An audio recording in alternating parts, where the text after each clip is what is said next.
Hello students, welcome to the Target Defense course on Mind Maps by Akash channel. So previous year question की series चला रहे हैं हम सबसे पहले डिफेंस एग्जाम्स के लिए, और CAPF हमने सबसे पहले एग्जाम असिस्टेंट कमांडेंट का एग्जाम होता है उसके प्रीवियस ईयर क्वेश्चन से स्टार्ट करने का डिसाइड किया है। 2019 की वीडियो ऑलरेडी अपलोडेड है चैनल पर, कल ही हुई थी। 2020 की आज आपको मिल रही है, देन 2021, 22 एंड 23 सारी जो वीडियोस हैं यूट्यूब चैनल पर आपको मिल जाएंगी। एक प्लेलिस्ट के अंदर टारगेट डिफेंस कोर्स के नाम से जो प्लेलिस्ट है उसके अंदर आपको मिल जाएंगी सारी वीडियो सीरीज वाइज। सो बहुत ही अच्छा रिस्पांस मिला है मुझे असिस्टेंट कमांडेंट का जो 2019 का जो मैंने पेपर किया है, ठीक है। और जो आपके बेटर कर सकते हैं वो स्ट्रैटेजी, आई होप आपने वो स्ट्रैटेजी देख ली हो कि कैसे अटेम्प्ट करने हैं क्वेश्चंस को, किन तरीकों के क्वेश्चंस आते हैं और उनको स्कोर करने का उसमें कैसे करना चाहिए, कैसे रीडिंग लेनी चाहिए क्वेश्चन की, कैसे पहले स्टेप क्या होता है क्वेश्चन पेपर मिलते ही, ये सारी चीज़ें मैंने बताई हैं आपको 2019 के उसमें जो प्रीवियस ईयर क्वेश्चन की वीडियो कल डली थी।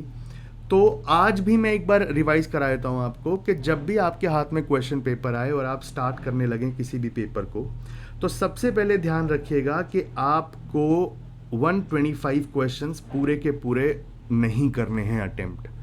एटलीस्ट 10 to 15 क्वेश्चंस ऐसे होंगे जिसको आपको नहीं देखना है, और वो क्वेश्चंस आपका टाइम वेस्ट करने के लिए और आपकी नेगेटिव मार्किंग के लिए है। तो आप जहां जा रहे हैं, अगर 1/4 नेगेटिव मार्किंग होती तो मैं बोल सकता था कि चलो ठीक है, जितना थोड़ा सा और करना है अटेम्प्ट तो कर लो, बट 1/3 मार्किंग में ना आपको बहुत नुकसान हो सकता है। और साथ ही साथ जब आप क्वेश्चन पेपर आपके हाथ में मिले और आप स्टार्ट कर रहे हो, सबसे पहले आपको एक रीडिंग पूरी लेनी है जिसके अंदर आपको एटलीस्ट फर्स्ट रीडिंग में बता देता हूं आपको, ठीक है। 1 second, I hope this is 1 second. Okay, so I think I know the problem, I think it is not turned on. Okay, so सबसे पहले आपको फर्स्ट रीडिंग में एटलीस्ट 70 क्वेश्चंस या 65 to 70 क्वेश्चंस आपको फर्स्ट रीडिंग में mark करते हुए चलना है। और ये प्रोफिशिएंसी कैसी आएगी, जब आप अपना सारा कोर्स कंप्लीट कर लेंगे तब आपके अंदर ये प्रोफिशिएंसी आ जाएगी कि आप फर्स्ट रीडिंग के अंदर 70 क्वेश्चंस जो हैं वो आप अटेम्प्ट कर लेंगे। जब आप फर्स्ट रीडिंग करते हुए जा रहे होंगे तो आपको एक चीज़ का ध्यान रखना है, let me right it here.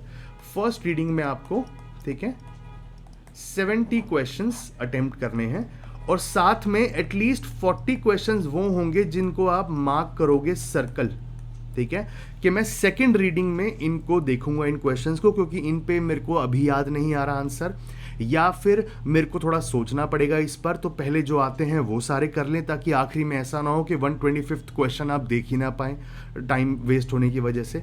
तो पहले ही जो 70 क्वेश्चंस आपको आते हैं वो मार्क करते हुए चलिए। 65 भी हो सकता है, ये कोई प्रॉब्लम नहीं है, प्लस माइनस मैं 5 क्वेश्चंस लेकर चल रहा हूँ। नेक्स्ट में आपको रीडिंग जो होगी जिसमें आपने सर्कल किए हुए हैं वो करने हैं, और फर्स्ट रीडिंग में ही ये चीज़ देख लीजिएगा कि आपके 15 क्वेश्चंस के आसपास वो कौन से क्वेश्चंस हैं जो आपको बिल्कुल नहीं आते हैं, उन पे क्रॉस करते चलिएगा, ताकि जब आप सेकंड रीडिंग कर रहे हो क्वेश्चन पेपर की तो उस वक्त आप अपना टाइम वेस्ट ना करें उन क्वेश्चंस में जो सॉल्व ही नहीं हो सकते आपसे, जो आपको पता ही नहीं है, जो डायरेक्ट फैक्ट हैं और आपको नहीं पता है उन्हें, ठीक है। तो प्लीज ऐसे स्मार्ट अगर आप वर्क करेंगे, जैसे स्मार्ट वर्क आप कब करते हैं, जब आप पढ़ाई करते हैं, साथ ही जो स्मार्ट वर्क आप वहां कर रहे हैं वो आपको एग्जाम में भी करना है, ठीक है। एग्जाम में स्मार्ट वर्क होना जरूरी है, तो प्लीज इसका ध्यान रखिएगा, ठीक है। Let's move to the test and let's look at the first question. 2020 का CAPF का सेट ए है और इसका हम फर्स्ट क्वेश्चन देखने जा रहे हैं। Which one of the following statements for an object falling freely under the influence of gravity is correct? ठीक है। Zero acceleration always implies zero velocity. No, never. Zero acceleration has no relation with the velocity of the object. Also not correct. Zero velocity at any instant necessarily means zero acceleration at that instant. नहीं यार, come on. No. Acceleration is constant all throughout the free fall. बिल्कुल सही है. This is the correct option that you have. Acceleration जो होगी जब freely body गिर रही है नीचे, तो acceleration constant रहेगी पूरे free fall के दौरान, ठीक है, तो एनसीईआरटी डायरेक्टली आपसे क्वेश्चन पूछा हुआ है। कल भी मैंने बताया था NCERT plays a very huge role in this exam, at least UPSC exams के लिए NCERT is the bible for you guys. तो एनसीईआरटी पे स्टिक कीजिए, कॉन्सेप्ट को याद कीजिए और समझिए उसको। चलते हैं next. Two magnetic field lines produced by the same source, ठीक है, तो अगर टू मैग्नेटिक लाइंस हैं तो they will never intersect, this is the correct answer. Can originate from the same point, can terminate at the same point, can intersect depending on, no, so never intersect is the correct answer. Next पे चलते हैं। Which one of the following statements regarding Fleming's rule is correct? Statement regarding Fleming's rule. अब Fleming's rule आपको पता है, left hand के लिए electric Motors के लिए होता है और राइट हैंड का जो रूल होता है वो होता है जनरेटर्स के लिए। ठीक है, अब देख लेते हैं कौन सी स्टेटमेंट इसमें करेक्ट है हमारी। Fleming's left hand rule gives directions of a force on a current carrying conductor in a magnetic field, this is the true statement. और भी देख लेते हैं। Fleming's right hand rule gives direction of a force on a current carrying conductor in a magnetic field, no. Both the left hand and right hand can be used for finding direction of a force on a current carrying conductor in a magnetic field. Not possible. Fleming's rules has nothing to do with अरे यार come on, ये तो बिल्कुल भी नहीं हो सकती। So first statement is correct for you. Next चलते हैं। Which one of the following statements regarding motion is correct? All the periodic motions are necessarily simple harmonic. No, never. All extreme statements पे हमेशा ध्यान दीजिएगा। Extreme statements normally 80 to 90% times गलत होती हैं। All the simple harmonic motions are necessarily periodic motions. Yes, periodic, सभी periodic motions simple harmonic नहीं होते, लेकिन सभी simple harmonic motions are necessarily periodic motions. अब जो मैंने बताया था कि एक्सट्रीम स्टेटमेंट्स जो हैं 80 to 90% होती हैं करेक्ट, लेकिन ज़रूरी भी नहीं है हर बार वो स्टेटमेंट्स जो हों वो सही हों, ठीक है, या गलत हों। तो इसलिए प्लीज़ इसका भी ध्यान रख लीजिएगा। एक ही जो साइज़ है वो सभी पे फिट नहीं हो सकता, तो सबके हिसाब से देखना पड़ेगा हमको, क्योंकि मोशन का अगर सिंपल हार्मोनिक मोशन आपने नॉर्मल फिजिक्स है, नॉर्मल फिजिक्स, नॉर्मल एनसीईआरटी से पूछा हुआ सवाल है, इसमें क्या कोई थंब रूल लगेगा यार कि कौन सी बुक से आया है, कौन सी क्या से आया है। मैंने कल भी आपको एक्सप्लेन किया था कि जो एनसीईआरटीज़ हैं आपकी, वो आपके लिए मोर देन इनफ है, उससे ही आपका पेपर बहुत आसानी से निकल जाएगा। अच्छे करंट अफेयर्स, अच्छी एनसीईआरटी की रीडिंग और रिवीजन, अच्छे कॉन्सेप्चुअल क्लैरिटी, आपका पेपर बहुत आराम से निकल जाएगा। आपको कोई भी रेफरेंस बुक्स उठाने की ज़रूरत नहीं है, खासकर कुछ सब्जेक्ट्स के लिए जो यूपीएससी के अंदर आते हैं। हाँ, पॉलिटी में आप थोड़ा सा आगे बढ़कर देखते हैं, otherwise modern India, ancient India, ये सब आपकी एनसीईआरटीज़ में अवेलेबल है। Next, the radar used by the police to check the over speeding vehicles, आपने देखा होगा वो इंटरसेप्टर के नाम से लगे होते हैं, तो वो कौन सा होता है? डॉपलर इफेक्ट होता है बेसिकली। तो डॉपलर इफेक्ट के ऊपर वो ये प्रिंसिपल वर्क करता है जब वो ओवर स्पीडिंग चेक करते हैं व्हीकल्स की। Which one of the following statements with regard to Newton's third law of motion is not correct? अच्छा, कौन सी नॉट करेक्ट है? Force never occurs singly in nature, correct, this can not be the option. When the earth pulls a stone downwards due to gravity, the stone exerts a force on the earth, बिल्कुल सही है, तो ये statement भी नहीं हो सकती। There is a cause-effect relation implied in the third law, cause-effect relation, ठीक है, not correct, 1 second। तो ये जो थर्ड स्टेटमेंट है ये can not B correct. There is no cause-effect relation implied in the third law, ठीक है, this is correct। So third option is the correct option for you, ठीक है। तो Newton's third law of motion जो होगा उसको आप जब पूरा कंप्लीटली देखते हैं तो उससे उस डायरेक्टली स्टेटमेंट्स जो है यहाँ पे क्वेश्चन में पूछी हुई है, कुछ भी कॉन्सेप्चुअली नहीं पूछा हुआ है, डायरेक्ट स्टेटमेंट्स आपसे पूछी हुई हैं जो थर्ड लॉ ऑफ मोशन की हैं। नेक्स्ट, मैग्नीशियम इज यूज्ड इन, ठीक है, पूछा हुआ है एलिमेंट कहाँ पे यूज होता है। First is fireworks to make a bright white light, okay. Next, gemstones in jewellery, ठीक है। Explanation of elementary canal to of the patient, no, examination, sorry, examination not possible. Purification of water not possible. So gemstones in jewelry is also not, yeah. Fireworks to make a bright white light, ठीक है। Which one of the following ingredients does not constitute paint? ठीक, किसके अंदर paint नहीं है? ठीक है, first is turpentine oil, okay, then polyhydroxyphenols anti skinning agent, furia accelerator, titanium oxide एक पिगमेंट है। सारे लिक्विड लग रहे हैं but I think this should be the correct answer. ये सुन के ही नहीं लग रहा कि लिक्विड है, तो उसके अंदर पेंट का आई don't know what's the use. Next, which one of the following statements about alkaline earth metals is not true. ठीक है, it's a very, I think ये बहुत ही वो वाला होने वाला है, फैक्चुअल क्वेश्चन। देख लेते हैं। Strontium salts burn with a red flame, true, correct है। Barium metal is used in medicine to examine the elementary canal of a patient by x-ray, हाँ ये भी करेक्ट है। ठीक है, आप एक्सरे मशीन्स के अंदर जब हुआ है तो फिर जो एक्सरे मशीन्स होती हैं उसके अंदर बेरियम मेटल यूज़ होता है। ठीक है, जो आपको दी जाती है, बेसिकली बेरियम प्रोवाइड की जाती है आपको जब आप एक्सरे मशीन के थ्रू जा रहे होते हैं उससे पहले। Green plants need magnesium in order to make the chlorophyll, हाँ ठीक है, that trap the energy from, बिल्कुल सही है। Red colour of gemstone ruby is due to the element beryllium present in it. यार ये तीन के लिए भी अगर श्योर हो रहे हैं ना तो I think D should be the correct answer. कौन सा एलिमेंट होता है, लेट्स चेक, देख लेते हैं एक बार। ठीक है, जेमस्टोन रूबी के अंदर, रूबी, ठीक है, तो जेमस्टोन रूबी के अंदर जो मेटल होता है, राइट,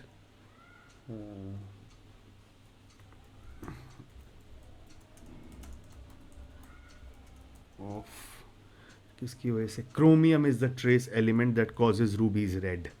ओके, सो इसके लिए क्या होगा आंसर आपका, ये होगा आपका डी ऑप्शन, तो बेरिलियम नहीं है, ये है क्रोमियम। ठीक है, अब ये क्वेश्चन आप ड्रॉप कर सकते थे, there is no point in attempting this question, क्योंकि मैं तो नहीं करता अगर इफ़ आई वॉज देयर। ठीक है, तो इसीलिए इट्स बेटर, क्योंकि मैं कंफ्यूज, देखो कंफ्यूजन का तो नहीं था, अगर देखा जाए तो ये हमें मैग्नीशियम पता है हमें बेसिकली, तो ये हमें पता था, तो ये नॉट करेक्ट में नहीं आ सकता। बेरियम मेटल भी पता है। Strontium salts burn with a red flame, पहली जो मेरे को वो आ रही थी। ठीक है, स्ट्रॉन्शियम भी आप जब देखेंगे, ठीक है, तो आपने कभी चेक किया हो तो वो रेड फ्लेम ही देती है जब वो बर्न होती है। ठीक है, तो ये यूज़ किया हुआ है हमारी केमिस्ट्री लैब के अंदर। तो पहला इंस्टिंक्ट तो मेरा यही था कि ये ठीक होनी चाहिए, तो ये ऑप्शन नहीं होगा। अगर ऐसे भी देखा जाए तो चौथा ऑप्शन ऑटोमेटिकली निकल के आ रहा है, लेकिन ये स्टेटमेंट्स आपको कंफ्यूज कर सकती हैं, बहुत फैक्चुअल लग सकती हैं। So I will claim this question to factual. ठीक है, तो मैं सजेस्ट करूंगा कि आप ना भी अगर इसको अटेम्प्ट करो, so there is no problem in it, आगे आपको और भी आसान क्वेश्चंस मिलेंगे, there is no issue. Next, which one of the following gases produces a red light when electricity flows through it। ठीक है, so it is neon। मेरे ख्याल से जो भी चीज़ें हैं इसके अंदर, तो नियॉन एक ऐसा है जिससे आप जब पास करेंगे इलेक्ट्रिसिटी तो रेड लाइट प्रोड्यूस करती है गैस। ठीक है, ये डायरेक्टली आपका एनसीईआरटी से क्वेश्चन है, no need to worry about anything, ये कहीं बाहर से नहीं पूछा गया है। Which one of the following methods can be use to remove permanent hardness of water, को रिमूव करने के लिए। ठीक है, बॉइलिंग से नहीं होगा। Ion exchange, yes this is a possibility, let's see next. Lime treatment से नहीं होगा। बबलिंग सल्फर डाइऑक्साइड गैस से नहीं होगा, तो ion exchange is the correct answer for you. ठीक है, नेक्स्ट चल लेते हैं। Which one of the following is not a component of photochemical smog, सीधा क्वेश्चन पूछा हुआ है आपकी एनसीईआरटी से। अब बताओ मुझे एनसीईआरटी क्यों नहीं है important. Ozone, no. Peroxy acetyl nitrate, no. ठीक है, तो ये भी दोनों यूज़ होते हैं। नाइट्रिक ऑक्साइड भी यूज़ होता है। पॉली एरोमेटिक जो आपकी हाइड्रोकार्बन्स होते हैं वो नहीं होते हैं फोटोकेमिकल स्मोक में। ठीक है, तो ये आपका C is the correct answer. Next पे चलते हैं। द यूकैरियोटिक क्रोमेटिन जो होता है, जो डीएनए वाला जो पार्ट होता है पूरा आपका, ठीक है, is composed of DNA only, नहीं, डीएनए एंड प्रोटीन, हाँ ठीक है, DNA and protein. DNA RNA नहीं होता, आरएनए एंड प्रोटीन नहीं, डीएनए एंड प्रोटीन होता है क्रोमेटिन के अंदर जो यूकैरियोटिक ऑर्गेनिजम्स में होता है। नेक्स्ट चलते हैं। In which of the following phylum, ठीक है, would you place an animal with a bilaterally symmetrical, अरे यार बहुत ही मतलब ऐसा क्वेश्चन है कि डायरेक्टली आपके जो स्पीशीज वाला पार्ट आता है जिसमें आप किंगडम को क्लासिफाई करते हैं, डायरेक्टली वहाँ से क्वेश्चन पूछा हुआ है बायोलॉजी से। तो बायोलेट्रिकली सिमेट्रिकल और ट्रिप्लोब्लास्टिक बॉडी की जरूरत ही नहीं है आगे, आपका प्लैटीहेलमिन्थस है, ये इसका करेक्ट आंसर है। ठीक है, platyhelminthes. Next, during respiration in human beings the actual place of gaseous exchange in, ठीक है, लंग्स का पूरा पार्ट है। ठीक है, तो जो एल्वियोलाई अटैच्ड होते हैं उसके अंदर, लंग्स के अंदर आपके, वहाँ पे होती है actual gaseous exchange.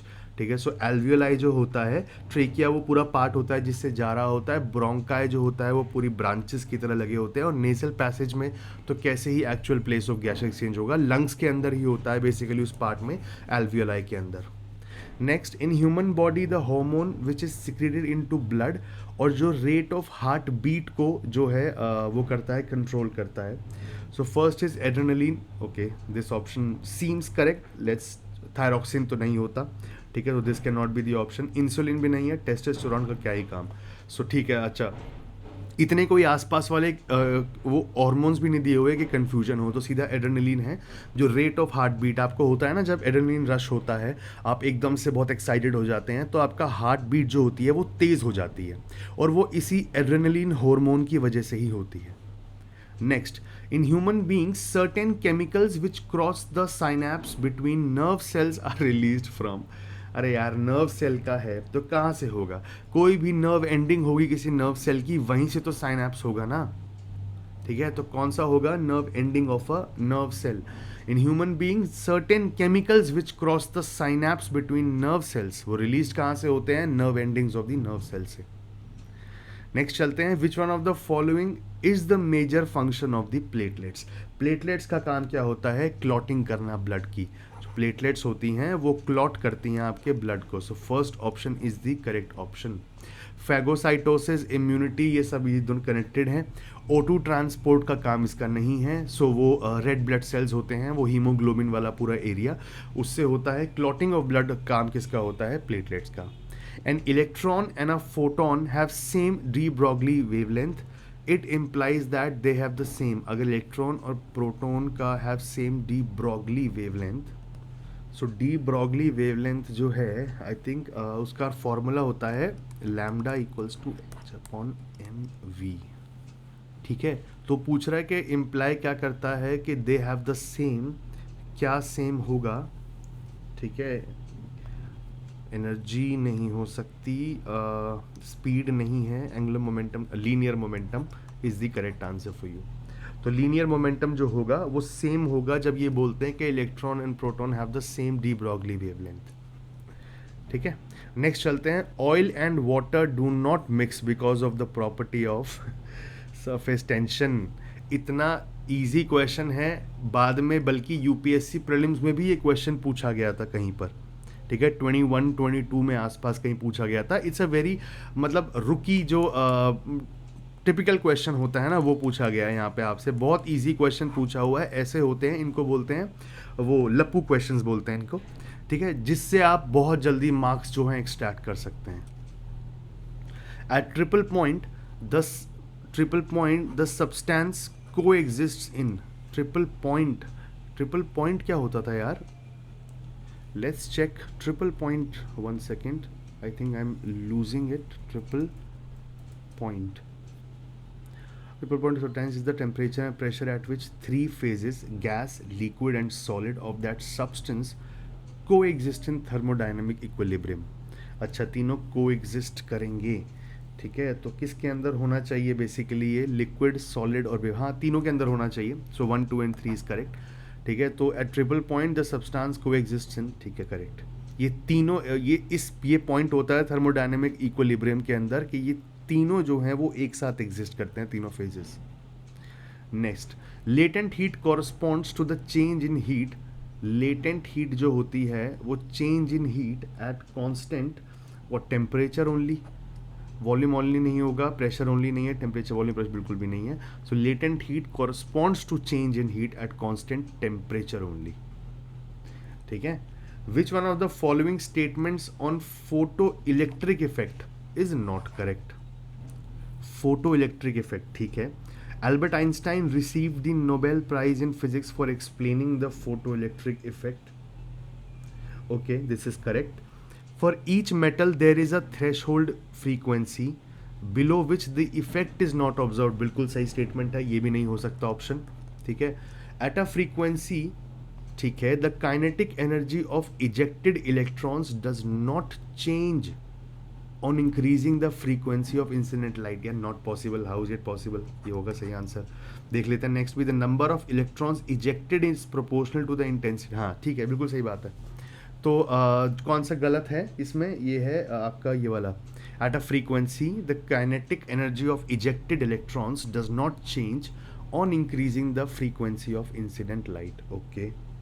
Which one of the following is the average atomic mass of chlorine atom?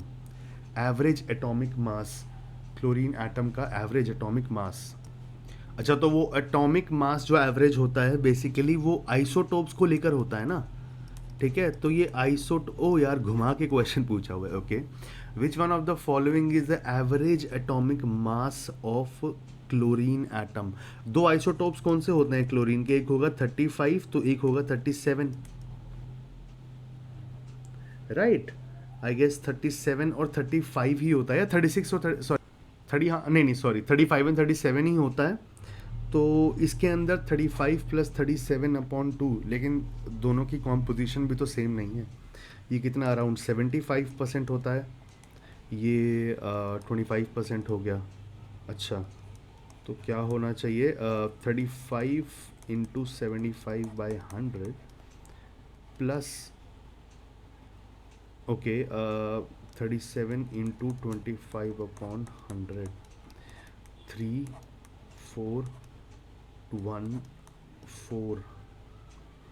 ठीक है, 4 35 इंटू 370 135 105 प्लस 37 2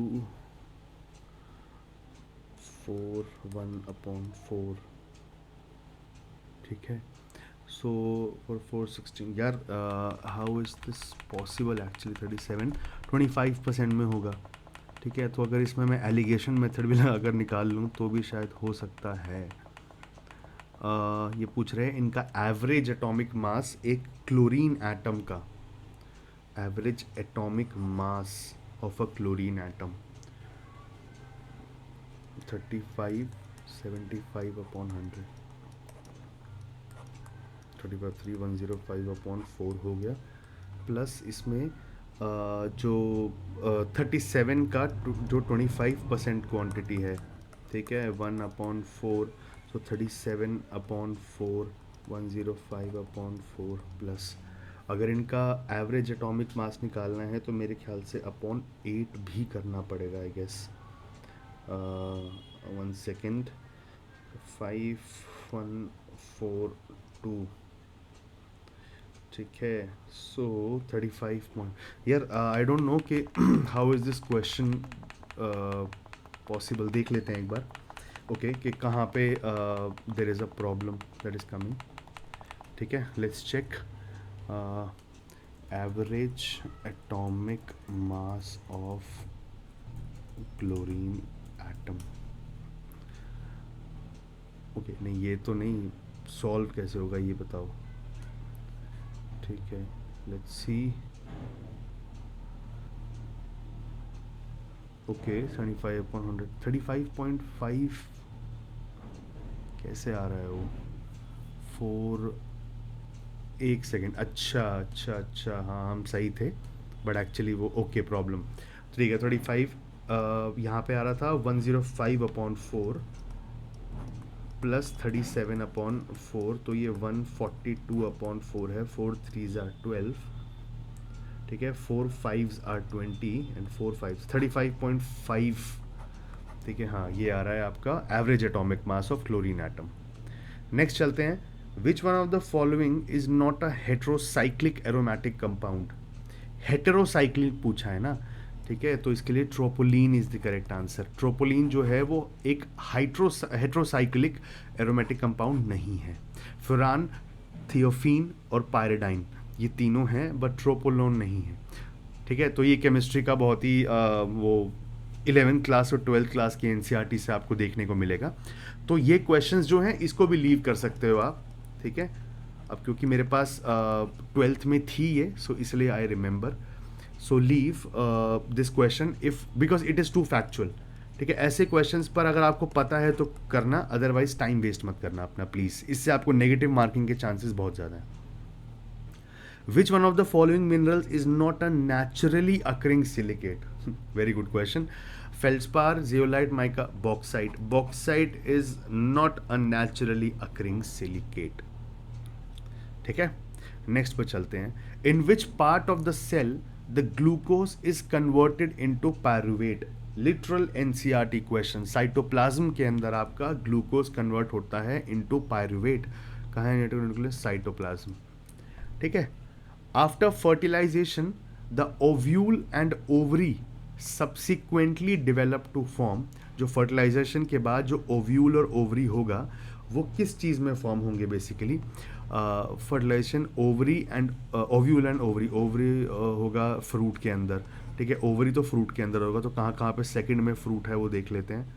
इसमें है, इसमें नहीं है, इसमें नहीं है एंड इसमें नहीं है. ठीक है, okay, this is the correct answer. तो ओवरी पता था मुझे फ्रूट में होती है, तो खासकर ये भी अच्छा है कि रिस्पेक्टिवली पूछ लिया. अगर जम्बल्ड पूछ लेते कि पहले ओव्यूल का की जगह ओवरी का बताए थे कि ये होना चाहिए, तो चलो इससे हमारा आंसर निकल आया. That helped us a lot. Next चलते हैं. Which one of the following statements is correct? Okay, glucose breaks down to CO2, H2O and energy in all organisms. Not possible. No. Glucose breaks down into ethanol, carbon dioxide and energy in our muscle cells. नहीं, ethanol क्या करेगा? Okay, not correct. Next, glucose breaks down into carbon dioxide, water and energy in all in all aerobic tissues. This is correct. Glucose breaks down to lactate and energy in yeast. No. So this is the correct option for you guys.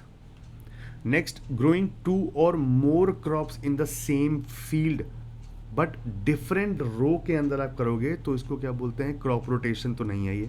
ठीक है, वो तो different उस पे time पे वो होता है. इंटर क्रॉपिंग भी नहीं है. Two or more crops in the same field but in different rows के अंदर करते हैं. ठीक है, ऑल्टरनेट क्रॉपिंग जैसा नहीं होता कुछ भी. तो ये तो आपको मिस नॉर्मल है तो पूछा हुआ है इसीलिए. इंटर क्रॉपिंग, अच्छा इंटर क्रॉपिंग देखो, ये इंट्रा नहीं है, इंटर है. ठीक है, तो इंटर क्रॉपिंग भी नहीं हो सकता. वो डिफरेंट फील्ड्स की बात भी कर सकते हैं इस तरफ. So left, we are left with kharif cropping. So this should be the correct answer for you. Kharif cropping. ठीक है, नेक्स्ट पे चलते हैं. Who among the following won the Fed Cup Heart Award 2020? यार देखो, उस वक्त की न्यूज़ है. I don't remember this much क्या, मुझे तो पता ही नहीं होगा बेसिकली. ठीक है, so this is the point actually. तो ये क्वेश्चन जो है वो आपके उसमें आना चाहिए. ठीक है, जो करंट अफेयर्स के अंदर है, तो इसके बारे में तो आई हैव नो आइडिया, तो we will not be attempting this question. ठीक है, नेक्स्ट आते हैं. National Technology Day is observed on. ठीक है, ये तो नॉर्मल क्वेश्चन है, या तो आपको पता है 11 मई को नेशनल टेक्नोलॉजी डे ऑब्जर्व होता है. तो डे एंड थीम्स भी यहाँ पर आ गया. साथ में आपके यहाँ पे स्पोर्ट्स के अवार्ड्स भी आ गए. ठीक है, आई थिंक ये सानिया मिर्जा, PV सिंधु, साइना नेहवाल, हिमा दास. ठीक है, तो आई थिंक फेड कप जो है हार्ट अवार्ड. ठीक है, तो ये अवार्ड्स भी आ गए यहाँ पर. These are very important as well. यार एक सेकेंड, खरीफ क्रॉपिंग मुझे अब एकदम से चमका. Inter cropping can be the option because different rows की बात हो रही है ना, तो डिफरेंट रोज़ में भी इंटर यूज़ कर सकते हैं. एक एक एक. ठीक है, तो 3 क्रॉप्स ऐसे आ गई, 3 क्रॉप्स ऐसे आ गई. अगर 2 या से ज़्यादा क्रॉप्स हैं तो ऐसे, और फिर 2 ऐसे, फिर 2 ऐसे. Okay, so inter cropping should be the correct answer. Kharif cropping जैसा मैंने तो कभी नहीं सुना. What is kharif cropping? I have no idea. ठीक है, so I think alternate cropping तो नहीं हो सकता, ना ही crop rotation. So inter cropping के लिए हम बचते हैं बिकॉज खरीफ क्रॉपिंग मेरे दिमाग में चल रहा था बहुत देर से question. Kharif cropping is not possible actually. Kharif cropping नहीं यार. I think this should be the correct answer. चलो नेक्स्ट चलते हैं. Which one of the following ships was deployed in mission Sagar which was sent to different countries carrying food and COVID related items on 10 May 2020। Mission सागर के लिए आपके लिए कौन सी थी? केसरी, ठीक है, INS केसरी। तो अब देख लेते हैं ये ऑप्शन अवेलेबल है कि नहीं। Kesari, yes, this should be your correct answer. Next, which one of the following has the largest contribution to the gross tax revenue of government of India? gross tax revenue, ठीक है, GST नहीं, direct taxes ज़्यादा हैं उसमें। Corporation tax, yes, corporation tax का ज़्यादा contribution होता है किस तरफ? जब आपका ग्रॉस टैक्स रेवेन्यू देख रहे होते हैं हम गवर्नमेंट ऑफ इंडिया से, ठीक है। बजट एस्टिमेट्स यहाँ दिया हुआ है, इसका मतलब बजट्स को भी देखना है, कितना टैक्स आएगा, कितना आप स्पेंड करने वाले हैं, कौन सी स्कीम्स हैं। So budget is also important at least for your economics part. What is meant by MSME? Medium, small and marginalised enterprises, नहीं, micro, small and medium enterprises. So let's see कहाँ पे है माइक्रो, स्मॉल एंड मार्जिनलाइज क्यों होगा? Lies नहीं है, medium, strategic नहीं, हाँ, micro, small and medium enterprises. बहुत ही इजी क्वेश्चन देखने में लगता है, लेकिन बहुत बार वो लोग भूल जाते हैं, हमेशा MSMEs ही लिखते हैं। तो जिनको पता है उसकी पूरी फुल फॉर्म क्या है वो यहाँ पे ठीक कराए होंगे, otherwise okay, which one of the following is the top ranking country in the World Economic Forum's 74th Global Energy Transition Index? ठीक है, ग्लोबल एनर्जी ट्रांजिशन में जिसने अच्छा रोल प्ले किया है, ठीक है। चाइना और इंडिया तो बिल्कुल नहीं होंगे। अब स्विट्ज़रलैंड और स्वीडन के अंदर ऑप्शंस आते हैं, स्विट्ज़रलैंड या स्वीडन, ठीक है। और ये नॉर्वे, स्वीडन, ये वाली जो कंट्रीज़ है ना सारी, I think they are very good at it. Normally जो होता है हर उसमें रिपोर्ट में सबसे पहले ये आते हैं। So I would go for this, I would have gone for this, क्योंकि यही जो कंट्रीज़ हैं, कल मैंने बताया था इसमें, तो ये कंट्रीज़ ज़्यादा ऊपर रहती हैं, ठीक है। तो मुझे नहीं पता था, तो मैं गेस तो ये इस वक्त में यही करके आता। सो क्योंकि करंट अफेयर का था, तो इसलिए आप आराम से देख लीजिएगा। This is not my cup of T right now, क्योंकि अब 2024 चल रहा है। 2021 के करंट अफेयर्स या 2020 के करंट अफेयर्स, सॉरी, वो मुझे याद नहीं है। नेक्स्ट, ऑपरेशन सद्भावना, ठीक है। तो ऑपरेशन सद्भावना भी है, ये आपका जो है करंट अफेयर्स से है। So I have no idea about it, आप अपने आप देख लीजिएगा। Which one among the following is the equivalent rank of wing commander of Indian air force in Indian army? Indian army में wing commander of Indian air force का कौन सा equivalent rank होगा? ठीक है, लेफ्टिनेंट, कैप्टन, लेफ्टिनेंट कर्नल, ठीक है। तो ये होता है बेसिकली आपका equivalent rank wing commander of Indian air force का इंडियन आर्मी में। What is the minimum reduction in projected demand of conventional energy at the end of 5 years? अच्छा, minimum reduction in projected demand of conventional energy, ठीक है, as per the development of solar cities programme 10%, I guess 10% it is, हाँ, it should be 10%, okay. Next, which one of the following countries has suggested the name Amphan exercise जो है to the cyclone that devastated parts of West Bengal and Bangladesh in May 2020? Amphan area, कुछ area भी है क्या Amphan? नहीं, कुछ country का नाम भी इसमें नहीं दिख रहा है। कौन सी कंट्रीज हैं? India, Maldives, Thailand and Bangladesh.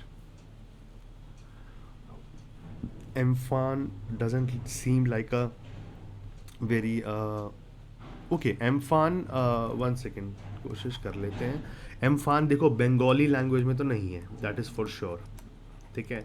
तो बांग्लादेश नहीं हो सकता, ठीक है। अब मालदीव्स एक वो कंट्री है, मुस्लिम कंट्री है, सो आई डोंट थिंक कि वहाँ पे ऐसा नाम होगा एम्फान, वो करेंगे सजेस्ट, ठीक है। वेस्ट बंगाल एंड बांग्लादेश के बीच में आया है, ठीक है। तो मालदीव्स का तो काम भी नहीं है वहाँ पे। इंडिया हो सकता है या थाईलैंड। इंडिया ने कोई ऐसी एक्सरसाइज दी थी, सॉरी, ऐसा साइक्लोन का नाम दिया था, नहीं। तो I think Thailand should be the correct option for you, Thailand. कि एम्फान बांग्लादेशी या मालदीवियन तो नहीं लग रहा, थाईलैंड और इंडिया लग रहा था, but Thailand should be the correct answer, I guess. देख लीजिएगा आप, क्योंकि उस वक्त का करंट अफेयर है, so I do not know about it. Natural population change is calculated by natural, अच्छा, आपकी ज्योग्राफी का क्वेश्चन आ गया। बहुत ही आसानी से आप लोग छोड़ देते हैं कि सर ह्यूमन रिसोर्सेज वाली जो वो ज्योग्राफी है वो क्यों करनी है। इसीलिए करनी है क्योंकि यहाँ पे इजी क्वेश्चन पूछा होगा, अगर आपने वही नहीं पढ़ा होगा, ठीक है, तो बेसिकली आपका एक कैंसिल हो जाएगा।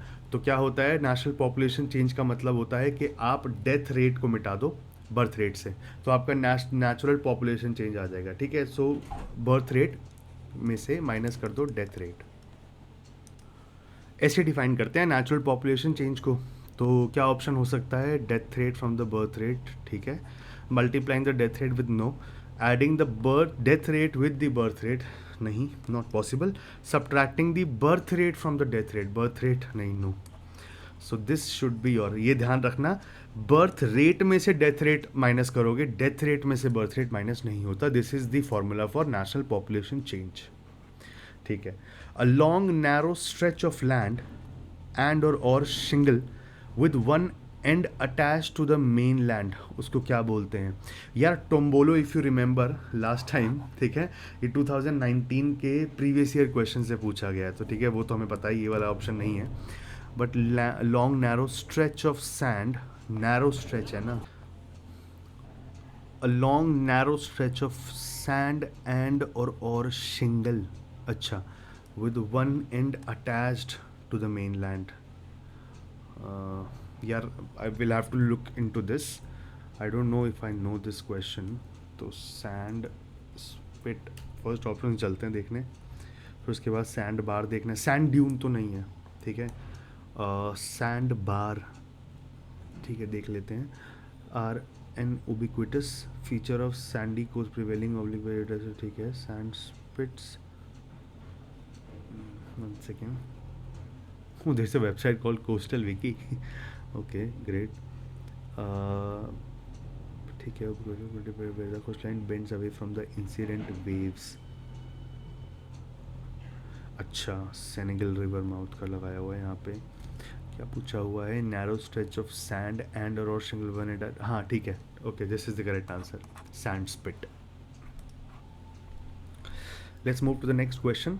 Which one of the following does not illustrate the importance of coral reef की importance जो illustrate नहीं करता हो?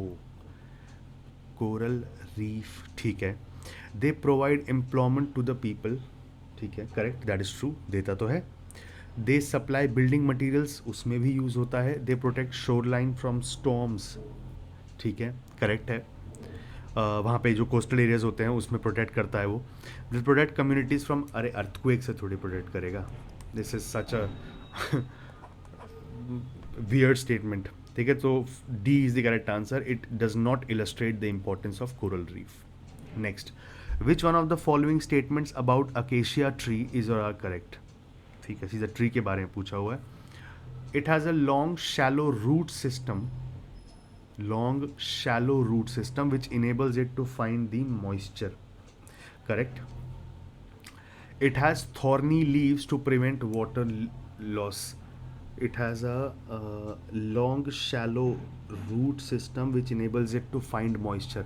देखो अब ये दो स्टेटमेंट्स तो कनेक्टेड लग रही हैं, क्यों कनेक्टेड है, इसका मतलब कि वाटर का या मॉइस्चर की जो है वो कमी है उस एरिया में जहाँ पे अकेशिया ट्री है, क्योंकि दोनों स्टेटमेंट में ऐसा है, it has a long shallow root system, long root system है, नीचे तक जा रहा है ताकि मॉइस्चर ढूंढ सके, ठीक है, साथ ही में क्योंकि मॉइस्चर की भी वहाँ कमी है और वाटर जितना ले रहा है वो मुश्किल से, वो लॉस ना हो जाए, तो उसके लिए थॉर्नी लीव्स भी हैं। तो बेसिकली या तो ये दोनों ठीक होंगी या दोनों गलत होंगी, ठीक है, देख लेते हैं एक बार, 1 और 2, मतलब 3 ओनली कहीं पे नहीं है, तो ये दोनों स्टेटमेंट तो करेक्ट है। नेक्स्ट देख लेते हैं, it has wide crown so the foliage can absorb the maximum cell, बिल्कुल, ये भी, ये क्या शो कर रहा है, ये भी वाटर लॉस को शो कर रहा है, ठीक है, ओके, ठीक है, हाँ ठीक है, तो 1, 2 and 3 should be the correct answer, तीनों स्टेटमेंट्स ठीक हैं क्योंकि तीनों कनेक्टेड भी हैं, नन तो कहीं पे नहीं लिखा हुआ। 1 second, yes. Dardic group of language belongs to which language family? NCERT जब आप RS शर्मा पढ़ते हैं, एंशियंट इंडिया की NCERT, ठीक है, ऑक्सफोर्ड कलेक्शन की थी मेरे पास, तो उसके अंदर जो फर्स्ट सेकंड चैप्टर्स है ना, जिसके अंदर पूरा द्रविडियन लैंग्वेज और वो सब बताया हुआ है, ये वहाँ से उठाया हुआ है।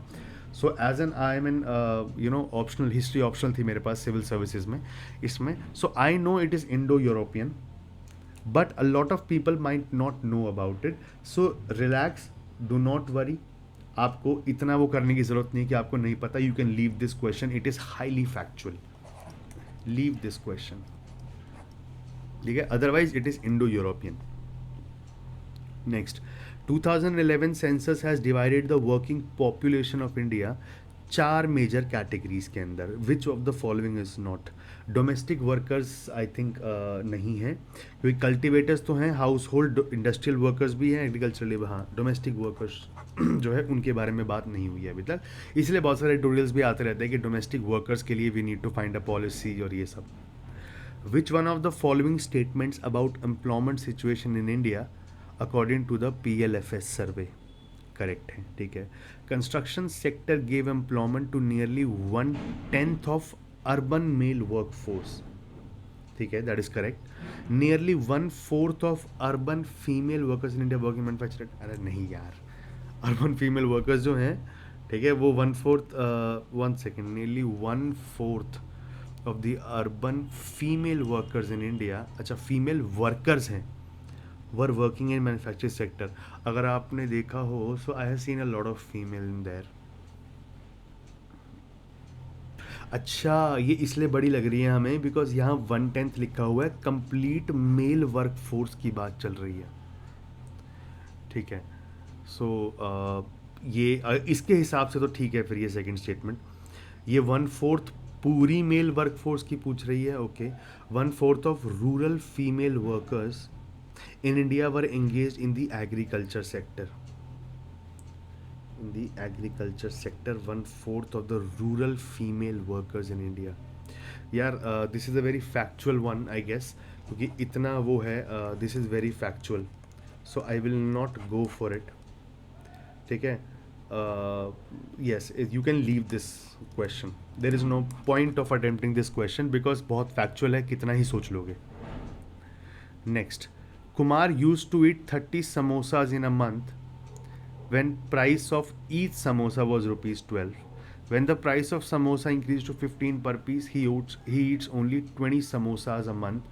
What is the price elasticity of demand for samosa by Kumar? That's a very weird question actually. But if you have gone through the 2019 previous year question जो हमने किया था कल, उसमें डायरेक्टली ऐसा क्वेश्चन था और डायरेक्टली इस प्राइस इलास्टिसिटी ऑफ डिमांड के बारे में पूछा था. इसका फॉर्मूला मैंने कल बताया था, percent in change of quantity demanded. ठीक है, demanded upon percent change in price. ठीक है, सो बेसिकली तो इसमें हम फॉर्मूले में डाल लेते हैं उसको. क्वांटिटी क्या हो रही है, 30 से 20 हो रही है, और प्राइस क्या हो रहा है, 12 से 15 हो रहा है. ठीक है, ओके, लेट्स चेक. तो percentage change in quantity demanded 10 change हो रही है 30 पे इंटू 100 अपॉन ये 3 बढ़ रही है किस पे, 12 पे इंटू 100. ये माइनस होगा क्योंकि कम हो रही है. ठीक है, सो यहाँ गया 3 4 12 25%. ठीक है, तो ये कितना हो गया, -100/3 अपॉन 25%. That means -100 upon 75. तो 4 and 3, तो कितना होगा, 3 1 3, 3 3 9, 1.33. क्या होगा answer? Yes, 1.33 is the correct answer for you guys. Previous year question है, डायरेक्टली पूछ लिया दोबारा. Which of the following goods are included to estimate food inflation in India? Goods are included to estimate. अच्छा, food inflation को देखने के लिए कौन से यूज़ करते हैं हम लोग. ठीक है, तो ज़्यादातर जो यूज़ होने वाले होंगे of course they will be used. Wheat होगा, पैडी यूज़ होता है बहुत. टोबैको, फूड इन्फ्लेशन के लिए टोबैको कभी मैंने तो न्यूज़ में नहीं देखा कि टोबैको फूड प्राइसेस हैं वो बढ़ गए हैं, इन्फ्लेशन इतना राइज हो रहा है फूड का. ठीक है, sugar. So I think 1 2 and 4 is the correct answer. 1 2 and 4. So wheat, paddy and sugar. In which of the following states high yielding varieties HYVs of food grains were introduced as part of the first phase of green revolution? ठीक है, तो किस किस में है, अब ये जितना आपको याद हो नॉर्थ इंडिया के एरिया में हुआ था first phase which is Punjab and Haryana. ठीक है, तो आंध्र प्रदेश तो निकल गया, तो 1 1 गया, तो ये ऑप्शन भी गया, ये ऑप्शन भी गया, और तमिलनाडु भी नहीं है तो कौन सा गया, 2 गया, तो आंसर लास्ट में क्या आ रहा है, 3 एंड 4, क्योंकि north western India, north India के इसमें हुआ था। Next, which of the following is or are the most distinctive artifacts of civilization? Harappan civilization. Steatite seal, yes, it was there. ठीक है, तो ये सही है। Bricks of standardise ratio, yes, यही बहुत थी। Gold was not there in use, gold bangles नहीं था, सिल्वर स्प्लिटून भी नहीं था। ओके, ठीक है, तो I think 1 and 2 should be the correct on, 1 2 and 4 तो वैसे भी नहीं है ना, ठीक है, तो 1 and 2 उससे भी आया था आपको। स्टेटाइट सील, ब्रिक्स जो स्टैंडर्डाइज रेशियो की थी, ठीक है, मेजर्स और वेट्स एंड मेजर्स थे वो बहुत स्टैंडर्डाइज थे। ये तो आपने बहुत ही मेजर कैरेक्टरिस्टिक्स में पढ़ा ही होगा हड़प्पन सिविलाइजेशन के at least. Which one of the following is not listed as one of the 16 mahajanapada? Okay, that's a very good question. Kuru है, वत्स है, गांधार भी है, बट कलिंगा, हाँ कलिंग जो है, ठीक है, ये अशोकन एम्पायर में कलिंग एम्पायर के साथ जो लड़ाई हुई थी उसके बाद अशोका कंप्लीटली चेंज्ड, ये उड़ीसा के अंदर है। ठीक है, और कलिंग आर्किटेक्चर भी देखते हैं आप, तो इस वॉर के बाद ही जो डेडली वॉर हुई थी उसके बाद ही फिर धम्मा पॉलिसी जो थी इट गॉट इंट्रोड्यूस्ड। ठीक है, नेक्स्ट होता है which of the following are prescribed as the duties of Vaishyas according to the Dharmashastras. ठीक है, engaging in trade should be the correct option, but देख लेते हैं स्टडिंग द, हाँ even they were allowed as well. ठीक है, सिर्फ किसको अलाउड नहीं था, शूद्रास को, तो 1 and 2 बोथ। प्लीज क्वेश्चन को पूरा पढ़ लीजिएगा, एक आंसर पे हॉप मत कर दीजिएगा। Which of the following statements is or are correct? The Satavahanas ruled over parts of Western India and Deccan. Correct. The Satavahanas repaired and rebuilt the Sudarshan Lake. This is not correct. इन्होंने नहीं किया था repair और rebuild नहीं किया Sudarshan lake. Satavahanas ये ठीक है कि वेस्टर्न इंडिया एंड डेक्कन में रूल करते थे। In relation to the fundamental duties enshrined in the constitution of India, कौन सी जो बात है वो करेक्ट नहीं है। लास्ट ईयर भी था क्वेश्चन, इस साल भी है। They were not originally a part of constitution, ये स्टेटमेंट तो ठीक है। To safeguard public property and absorb violence are fundamental duties, that is also correct, ये ऑप्शन नहीं हो सकता। They are not enforceable through writs, this is true. Voluntary हैं, ये नहीं है कि अगर वो नहीं हुआ तो सरकार आपके खिलाफ केस कर देगी या वो बना देगी, नहीं, सो this is also correct.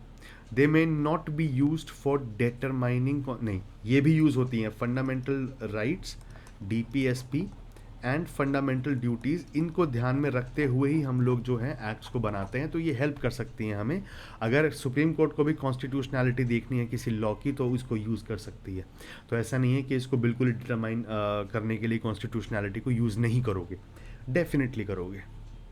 Next, the governor of a state may exercise discretionary powers कब? He or she is not convinced by the advice of council of ministers. ठीक है, correct, we have seen that a lot of times, और supreme court ने कोशिश कर ली बार बार आके समझाने की, बट गवर्नर का और स्टेट मशीनरी का जो सिस्टम है वो हमेशा हिला हुआ है शुरू से।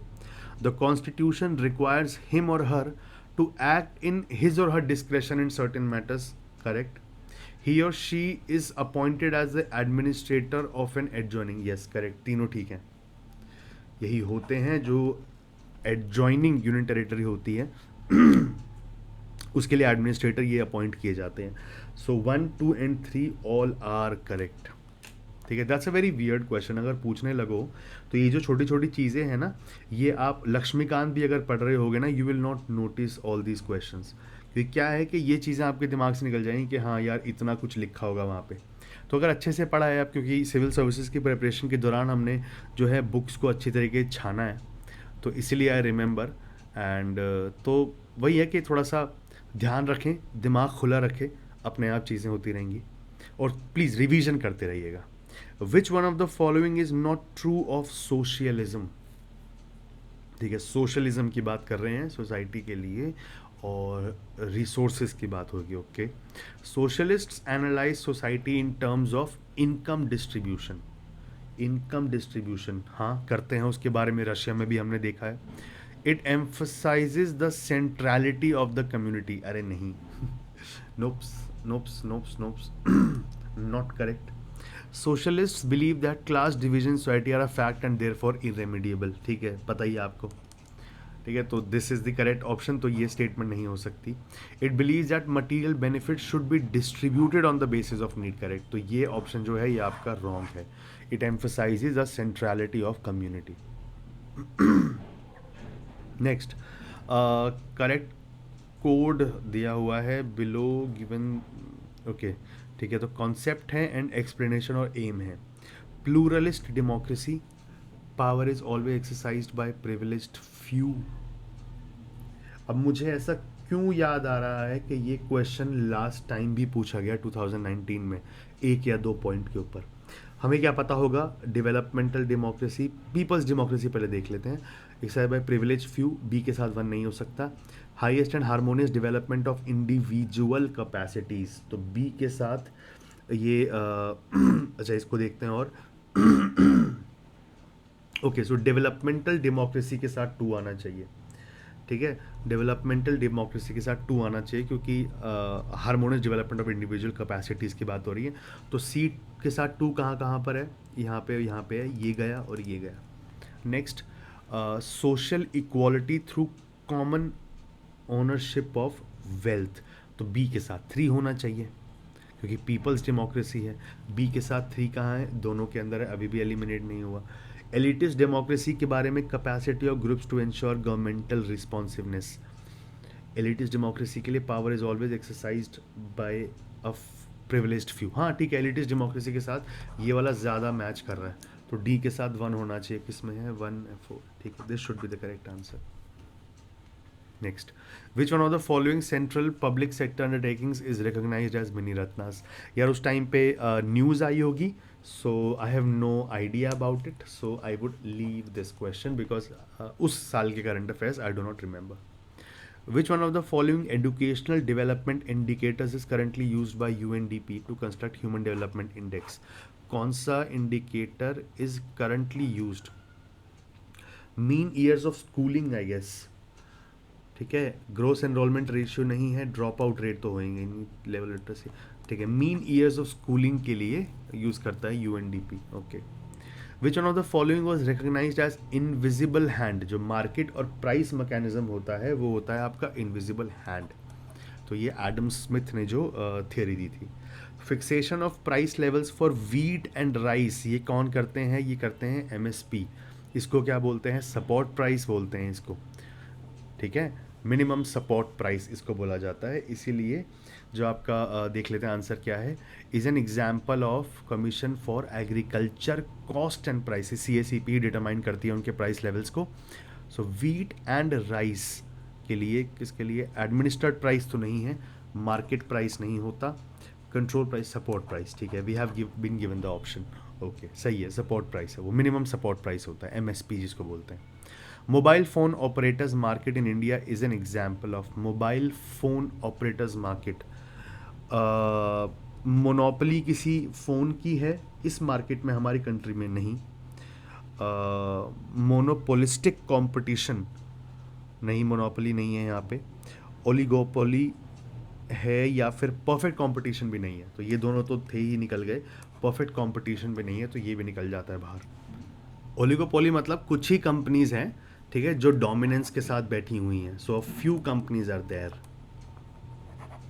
ठीक है, जो मार्केट पर हैं। ठीक है, तो मोबाइल फ़ोन ऑपरेटर्स मार्केट हमारे कंट्री में किसका एग्जाम्पल है? ओलिगोपोली का।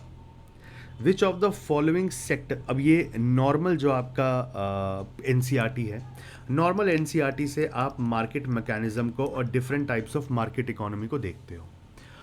अगर आपने कॉन्सेप्चुअल क्लैरिटी के साथ देखा होगा तो इस क्वेश्चन में आपको प्रॉब्लम नहीं होनी चाहिए।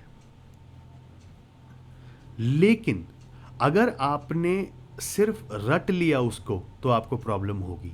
तो मेरे कोर्स के अंदर मैं इकोनॉमी जब पढ़ाऊंगा तो पूरी कंसेप्चुअल तरीके से पढ़ाऊंगा ताकि आपको इशू ना हो।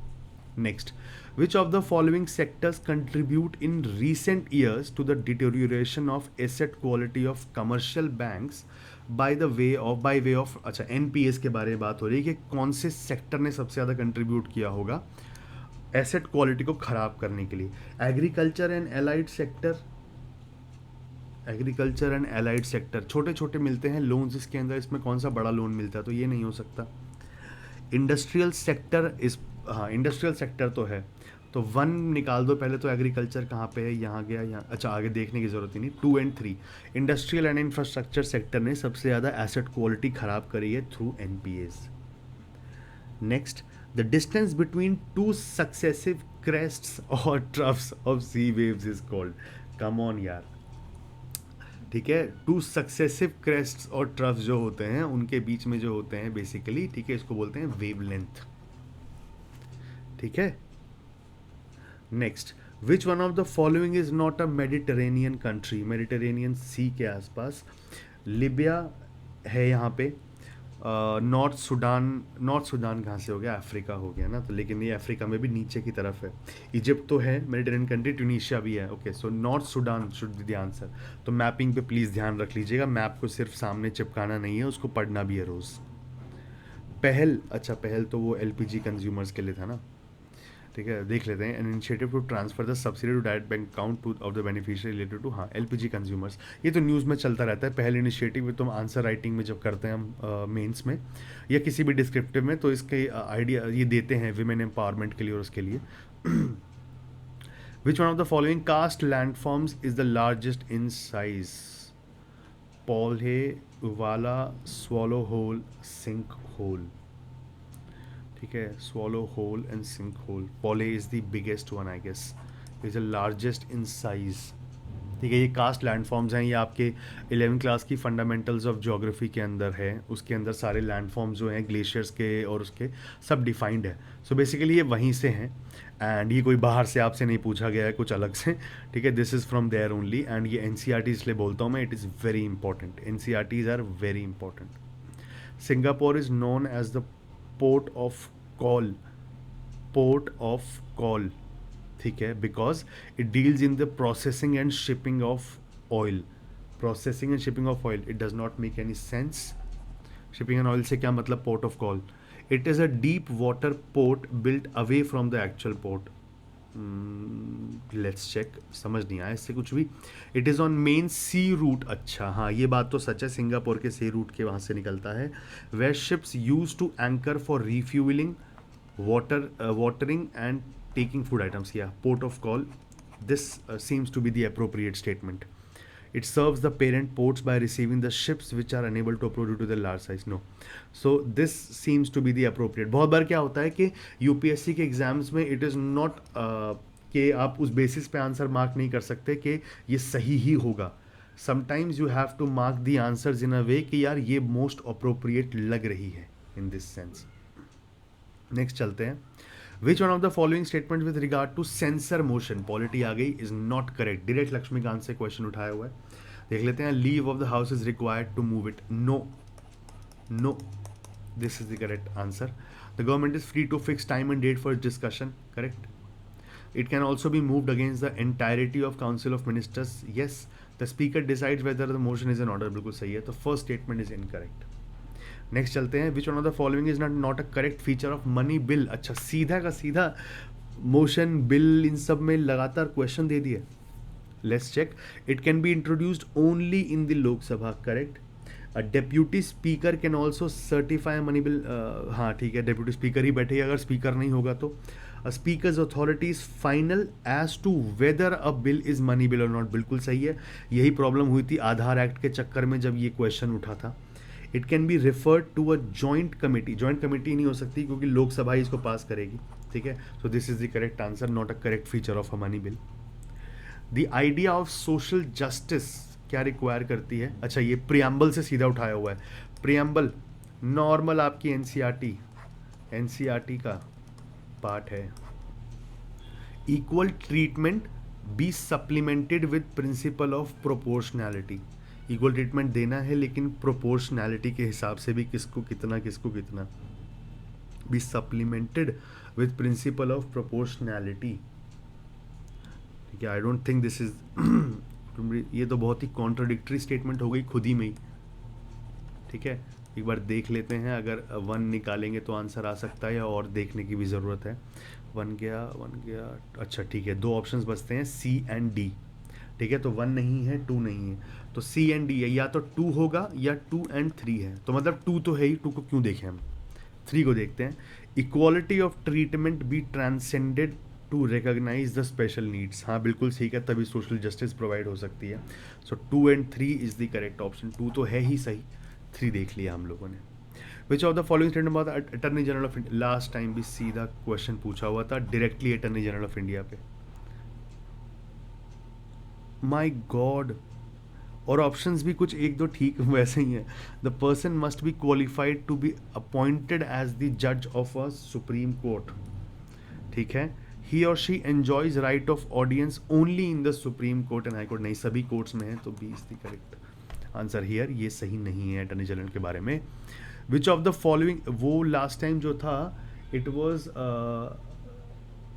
Regarding the O free time council, full time council था वहाँ पे, okay. Which of the following is or are correct in relation to panchayats, only the parliament में endow panchayats with power and authority.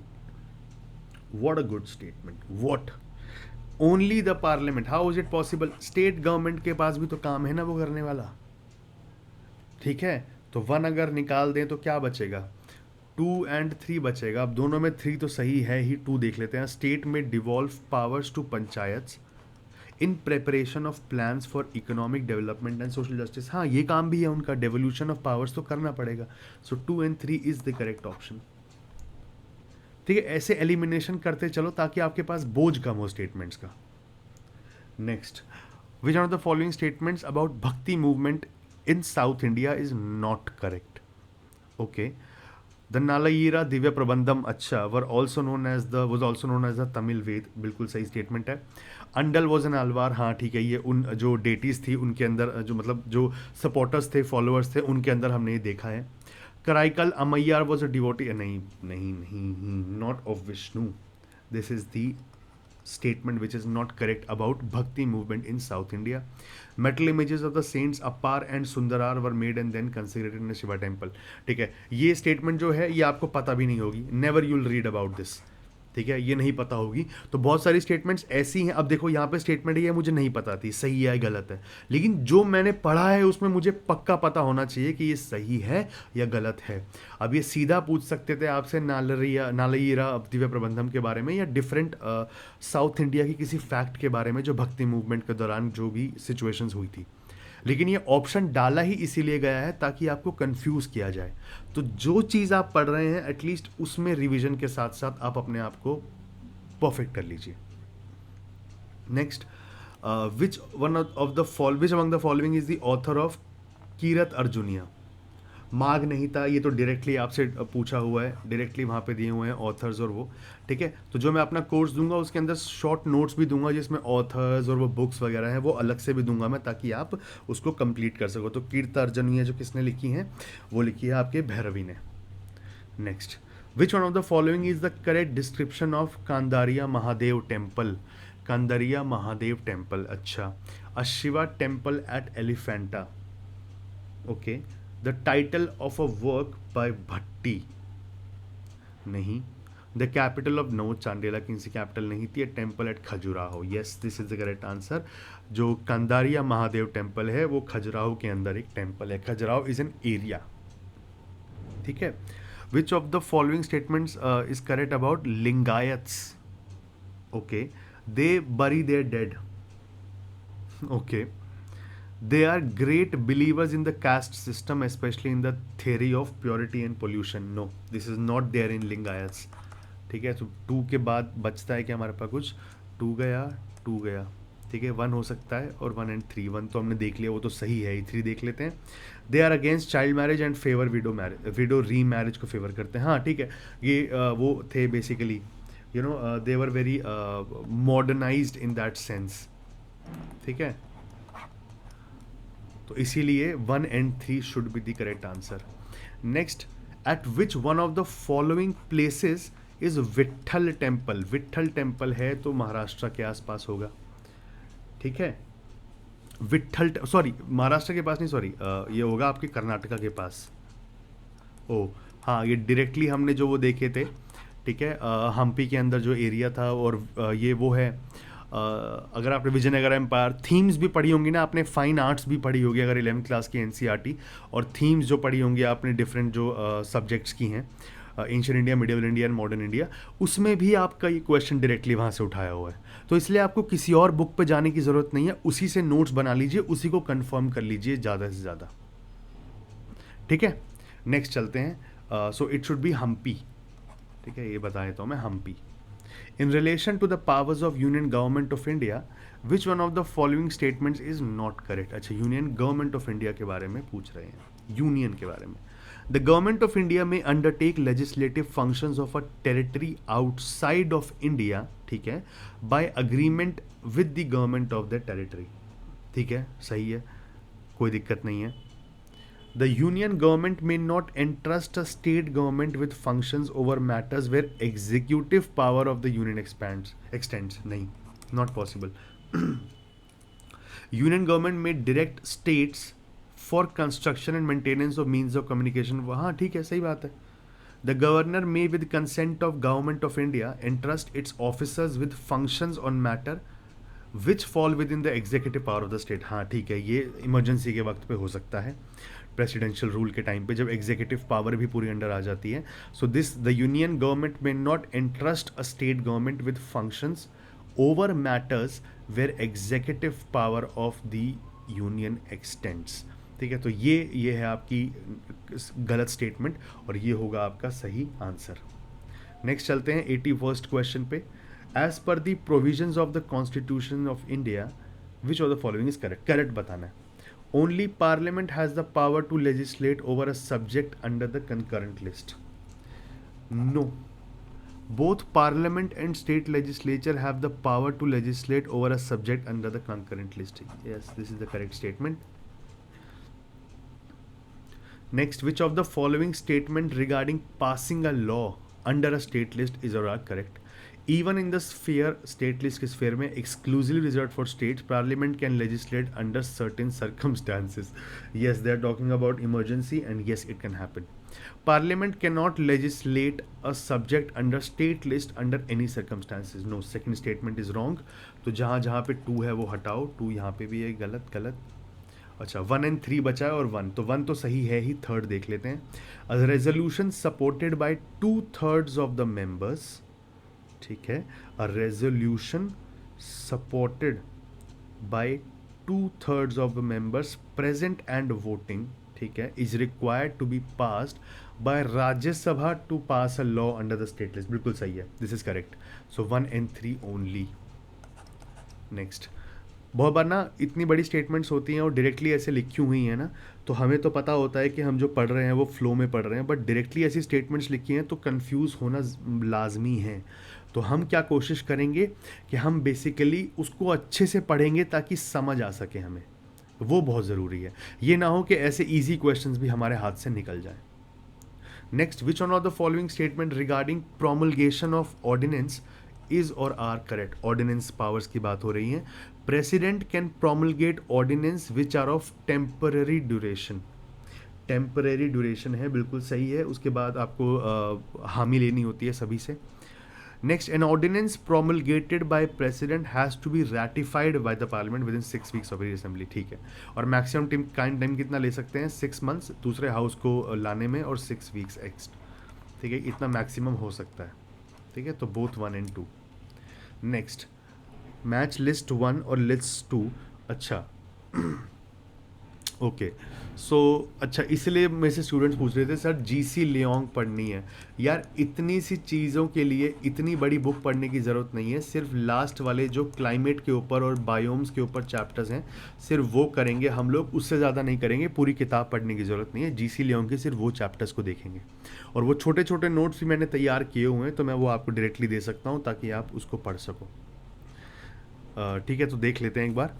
Milpa, ladang, रोका, माहौल, ठीक है। सो लदांग, लदांग साउंड्स कि कोई वैसा एरिया होगा, लदांग, लदांग, लदांग, ये लग भी रहा है ऐसा कि साउथ ईस्ट एशिया का एरिया है, तो ब्राज़ील और मेक्सिको तो नहीं है। सो लदांग शुड बी मलेशिया, ठीक है। सो बी के साथ 3 कहाँ पे, और इन दोनों, ये दोनों नहीं हो सकते कि फर्स्ट और डी में है। Milpa is from I think Mexico, milpa from Mexico. Oh, roca Brazil, ठीक है, इससे भी पता चल सकता है। रोका ब्राज़ील, हाँ रोका ब्राज़ील, सी से 2 निकल रहा है क्या? सी यहाँ पे भी 2 है, यहाँ पे भी 2 है, माय गॉड ठीक है। तो मिल्पा मेहिको हो सकता है, या फिर मसहौल, जो माहौल जो है ये ज़ाहिर में हो सकता है। अब मिल्का, आई विल गो फॉर मिल्का for Mexico because I remember when I made the notes. देख लेते हैं एक बार, मिल्पा कहाँ पे है? मिल्पा मेहिको है, ठीक है। तो इसलिए option A will be the correct answer. Next चलते हैं। सौभाग्य स्कीम जो है गवर्नमेंट स्कीम है, is related to providing cash money to women giving birth of a single female child. Nopes. Saubhagya scheme जो है आपकी बेसिकली वो इलेक्ट्रिफिकेशन के लिए थी, कि हम लोग 100% इलेक्ट्रिफिकेशन कर लेंगे, किसके साथ मिलकर? RECs के साथ मिलकर इलेक्ट्रिफिकेशन कर लेंगे, ठीक है। देख लेते हैं। Connection, connecting kitchen of every house with pipe cooking gas, no. Augmenting infrastructure of pipe water supply, नहीं, जल अभियान है, ठीक है। ये achieving universal household electrification in the country. अब कार्टाजीनो प्रोटोकॉल, कार्टाजीनो प्रोटोकॉल है आपकी बायो सेफ्टी से रिलेटेड, ठीक है, बायो सेफ्टी से रिलेटेड। देख लेते हैं क्या पूछा है। Is related to what? combat the greenhouse gases and to reduce global warming climate change. Nopes. Biosafety negotiated under हाँ convention of biological diversity, CBD बोलते हैं उसको, उसके बारे में भी हम पढ़ते हैं क्लाइमेट चेंज में UPSC के अंदर। So this should be the correct answer. Next, transition zone of a varied natural vegetation occupying the boundary between two adjacent and different planting communities. ठीक है, इकोलॉजिकल सक्सेशन सीधा यहाँ पे बनता नहीं है, ecotone should be the correct answer. Niche एक area है, क्लाइमैक्स है लास्ट स्टेज, ठीक है, एक स्पीशीज की मान लीजिए एक जगह पे। So ecotone should be the correct answer, it should not ecological succession, ठीक है। नॉर्मल क्वेश्चन है, ठीक है, डायरेक्टली पूछा हुआ है, जो 12th क्लास की बायोलॉजी है उससे, NCERT से क्वेश्चन पूछा हुआ है। अदरवाइज आपको एनवायरनमेंट के लिए भी मैं कुछ बताऊंगा कि अच्छे से आप कर सको। Consider the following statements about Sulh Kul. अच्छा, ठीक है। So it means absolute peace, correct. It provided for freedom of expression to all religions and schools of thought, that is completely correct. The idea of Sulh Kul was implemented through state policies, या state policies के through इसको आगे भेजा गया था। So 1, 2 and 3 all are correct, ठीक है। Comment section में बताओ मुझे सुलह कुल क्या था, कौन बताएगा? कमेंट सेक्शन में ज़रूर लिखना सुलह कुल क्या था। मैं भी देखता हूँ कितना याद है आप लोगों को, कितने लोगों ने तैयारी की है actually.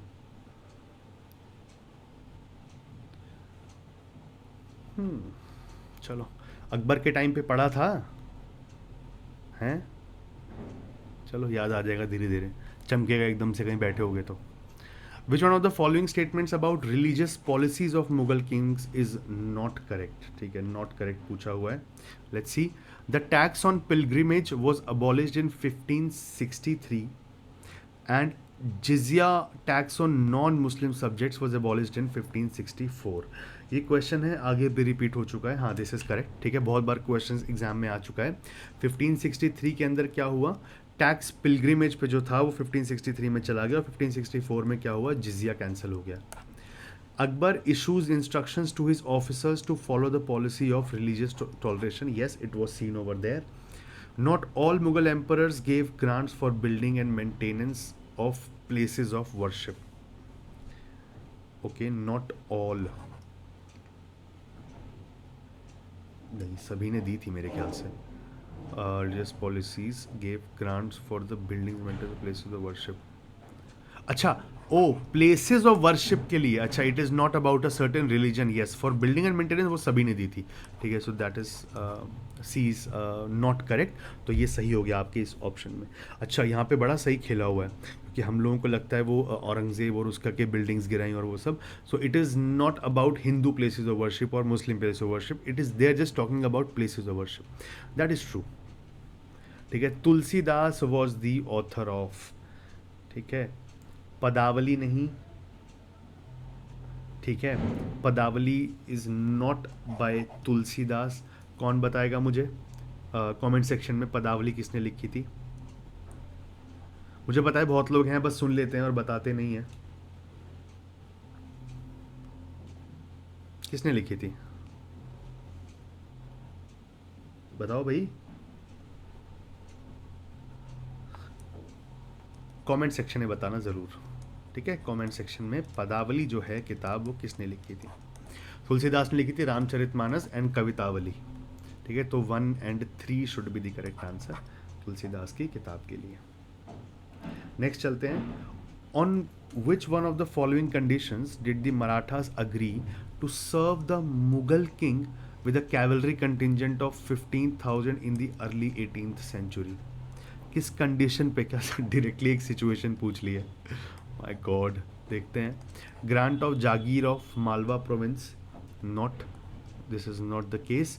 Control of resources of Gujarat, नहीं, वो तो बहुत दूर एरिया है वो। The right to levy chauth and Sardeshmukhi in the Deccan and south, yes, ये जो प्रोटेक्शन के और उसके वो एक्सटॉर्शन के वो थे वो लगाने के लिए मांगे थे, ठीक है, levy chauth and Sardeshmukhi, ठीक है। Right to mint coins in their own name, no, why would they allow, ठीक है। According to delimitation commission of India and subject और to article 333 and constitution of India, maximum number of members that a state legislative assembly may have 500 members, 500, ठीक है, कि इतने constitution पढ़ लो भाई अच्छे से please, I would suggest you guys. Who among the following was the first non official member to be elected as the speaker? अच्छा, ठीक है, इस बारे में तो आप वो भी पढ़ते हो, ठीक है, तो विट्ठल भाई जे पटेल जो थे वो फर्स्ट इलेक्टेड स्पीकर थे एज नॉन ऑफिशियल मेंबर। इस बारे में आप ये फर्स्ट इन इंडिया जब आप देखते हो जीके के अंदर तो ये भी देखते हो आप। Which of the following statements are correct with regard to speaker और deputy speaker of Lok Sabha? On dissolution of Lok Sabha both the speaker and deputy speaker cease to be the members of the house, ठीक है, बिल्कुल सही है। Both speaker and deputy speaker vacate their office on dissolution of the Lok Sabha. Vacate their office. Both speaker and deputy speaker, dissolution Lok Sabha होगा। यहाँ पे पूछा हुआ है ceases to be member of the house, नहीं, cease member of the house नहीं रहेंगे, लेकिन सेकंड बार जब दोबारा लगेगी तो उसके लिए vacate नहीं करेंगे ये लोग। So second statement is wrong. देख लेते हैं कहाँ पे नहीं हो सकता, यहाँ नहीं हो सकता, यहाँ नहीं हो सकता, तो 1 सही होगा। 3 देख लेते हैं, only deputy speaker vacates his office, ठीक है, and speaker shall not vacate his office until immediately before the first meeting of Lok Sabha after dissolution. बिल्कुल सही बात है, वो वहाँ पे होता है उस टाइम पे जब भी लोकसभा दोबारा बैठती है, तो डेप्यूटी स्पीकर नहीं होगा, डेप्यूटी स्पीकर आगे चूज किया जाएगा, लेकिन जो स्पीकर होगा वो वेकेट नहीं करेगा अपना ऑफिस डिसोल्यूशन के वक्त पे, ठीक है। So 1 and 3 both are correct. Next चलते हैं, with regard to panel of chairperson of Lok Sabha, which of the following statements are correct? Panel of chairperson is drawn from the ruling party only. इतनी extreme, ruling party से नहीं होगा सिर्फ, this is not true, ठीक है। तो chairperson का जो पैनल होगा बेसिकली लोकसभा में वो वहाँ से नहीं होगा सिर्फ, ठीक है, रूलिंग पार्टी से नहीं होगा सिर्फ, क्योंकि फिर वो जो डेमोक्रेटिक स्ट्रक्चर है उसको फिर थोड़ा सा बिगाड़ देता है, और फिर इसीलिए ये बनाया हुआ है हाउस के लॉज के अंदर, रूल्स के अंदर, कि जो होगा वो दोनों तरफ से आना चाहिए। तो पैनल ऑफ चेयरमैन से रूलिंग पार्टी ओनली। 1 कहाँ जा रहा है, 1 सिर्फ यहाँ जा रहा है, माय गॉड, बहुत कुछ देखना पड़ेगा इसमें। Okay, panel of chairperson is nominated by different political parties and appointed by speaker और लोकसभा, बिल्कुल सही बात है। 2 कहाँ पर आ रहा है सिर्फ, 3 भी देखना पड़ेगा, this is correct. Panel of chairperson consist of 10 members, हाँ सही है, and 1 of them presides over the house when both speaker and deputy speaker not there, बिल्कुल सही है। 10 मेंबर्स है, फिर वो प्रायोरिटी के हिसाब से बैठेंगे अगर वो सभी लोग अवेलेबल ना हो, तो 2 and 3 दोनों are correct. Which one of the following statement is not correct? Okay, mahogany is the timber species of tropical rain forest, ठीक है, नो, इट्स करेक्ट, करेक्ट है ये। मोहगनी जो है ट्रॉपिकल रेन फॉरेस्ट जब आप देखते हो, ठीक है, ट्रॉपिकल एवरग्रीन फॉरेस्ट में देखते हो तो वहाँ पे आपको मिलती है। Chaparral vegetation is found in taiga climate. Chaparral vegetation taiga climate के अंदर आता है। अच्छा एक बार देख लेते हैं। Lichens are predominantly found in tundra regions, ये करेक्ट है, ये भी ऑप्शन सही नहीं हो सकता। Sal is representative species of moist deciduous forest, बिल्कुल सही है। अब आपको ये तीनों पता है कि बिल्कुल सही है, तो गलत कौन सी है इनमें से? ये वाली। आपको जानने की भी ज़रूरत नहीं है कि ये वेजिटेशन टाइगर क्लाइमेट के अंदर है कि नहीं है, एक बार हम देख लेते हैं, ठीक है, कहाँ पे होती है। ठीक है, ओके, टाइगर क्लाइमेट के अंदर तो नहीं है। Okay, so this is wrong.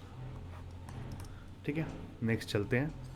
Consider the following statement, river Kaveri has well developed valley. River Kaveri में वेल डिवेलप्ड वैली है, ठीक है। Valley of river Alaknanda is still growing. Alaknanda की रिवर है, वो बह रही है, ठीक है। गंगा के कोर्स की बात कर रहे हैं, इट इज स्टिल ग्रोइंग, बिल्कुल सही है, कोई बात नहीं। River Krishna is the largest east flowing peninsula, no, not possible.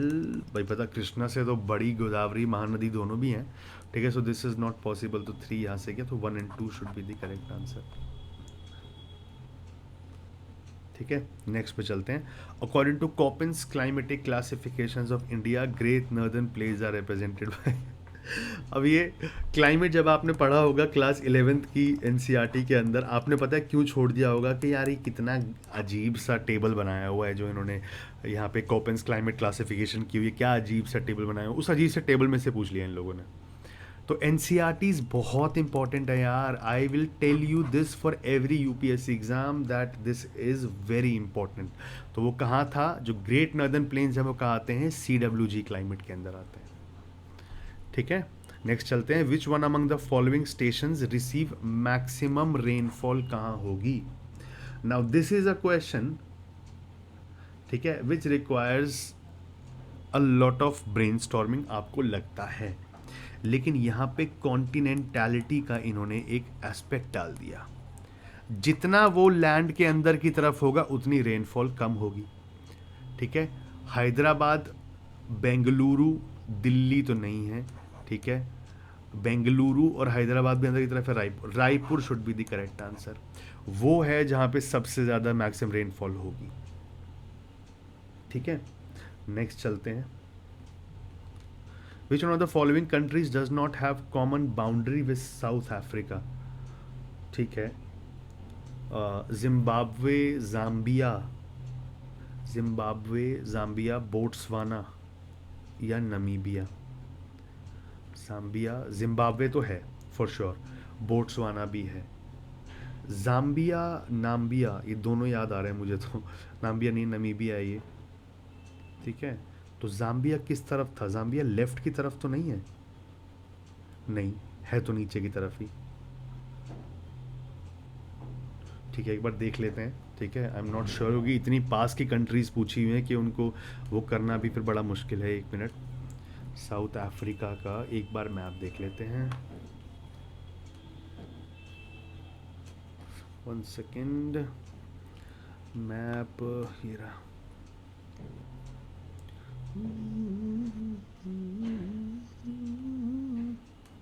Okay है, नमीबिया भी है, बोट्सवाना भी है, जिम्बाब्वे भी है, ठीक है। तो यहाँ पे होगा आपका वो जाम्बिया इस तरफ है, ठीक है, ओके, ठीक है। तो Zambia is the correct answer, क्योंकि जिम्बाब्वे, बोट्सवाना एंड नामीबिया तो है वहाँ पर। नेक्स्ट, ट्रीटी ऑफ अमृतसर के बारे में पूछा हुआ है, okay. The treaty fix the Sutlej as the boundary between Punjab and British India, that is correct. It was after this treaty that Maharana Ranjit Singh was able to annex Jammu, Multan and Kashmir to his domains, बिल्कुल सही है, ठीक है, very important. Modern India के अंदर जब आप establishment या फिर उनका देखते हैं कि जो रूल बढ़ रहा होता है, ठीक है, कि वो इंटीग्रेशन कर रहा है ब्रिटिश एम्पायर अपनी, उस वक्त पे आप ये देखते हैं। Which one of the following statements about Harappan script is not correct? It has about 400 science, ठीक है, दिस इज करेक्ट, ये लिखा हुआ सीधा एनसीईआरटीज के अंदर। राइट टू लेफ्ट लिखी हुई है, दैट इज ऑल्सो करेक्ट।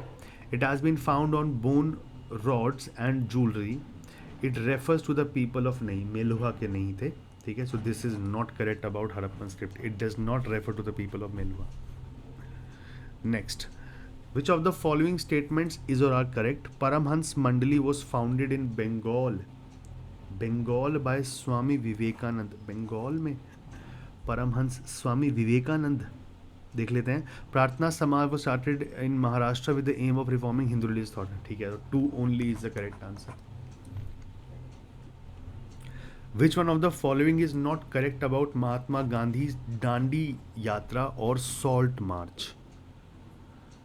ठीक है, महात्मा गांधी डांडी यात्रा और सॉल्ट मार्च, ठीक है, 1930-31 की बात हो रही है. It was the first national activity in which women participated in large numbers. That is correct. सबसे पहली थी जहाँ पे विमेन ने सबसे बड़ा रोल प्ले किया था. Gandhi ji allowed the women's participation request of, हाँ, कमला देवी चट्टोपाध्याय, उनकी बातचीत पर उन्होंने माने थे वो विमेन की पार्टिसिपेशन के लिए. The march was fully covered by the western press. March was fully, अच्छा, the march began after the failure of first round table conference. No, वो उससे पहले की बात थी, so D is not correct.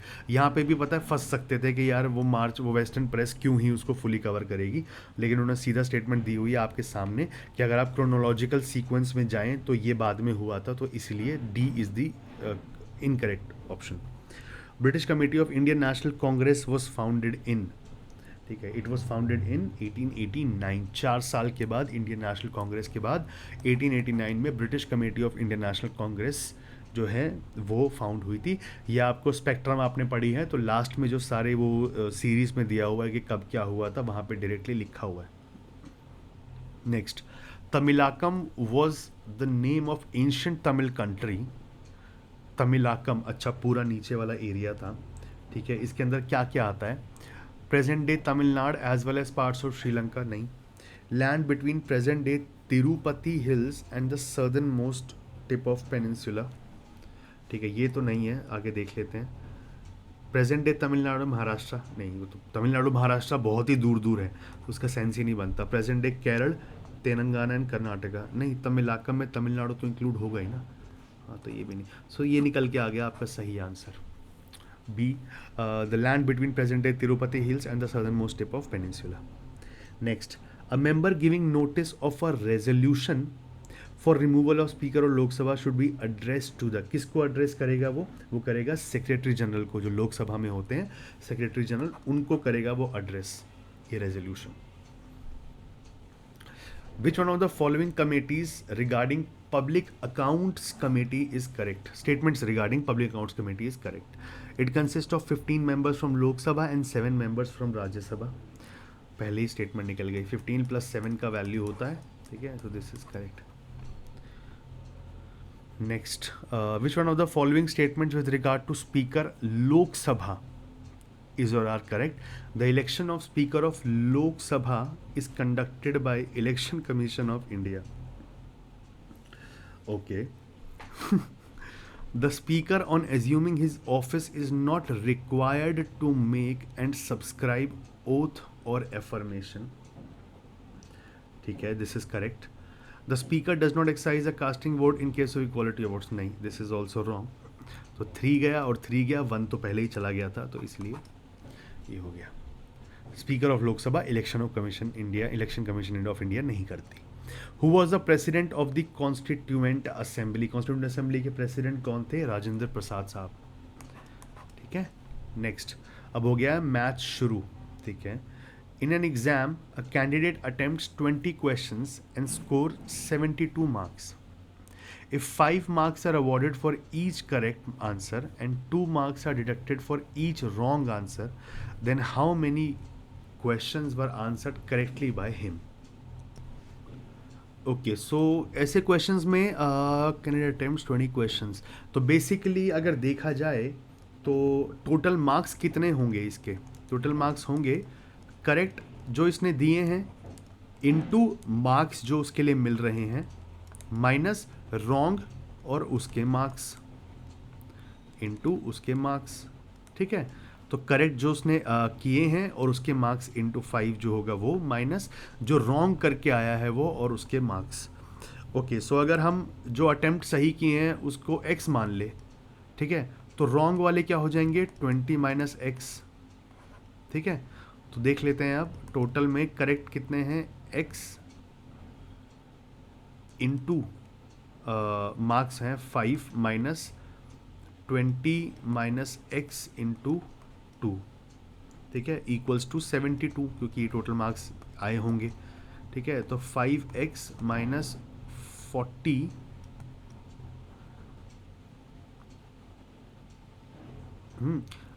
Plus 2x,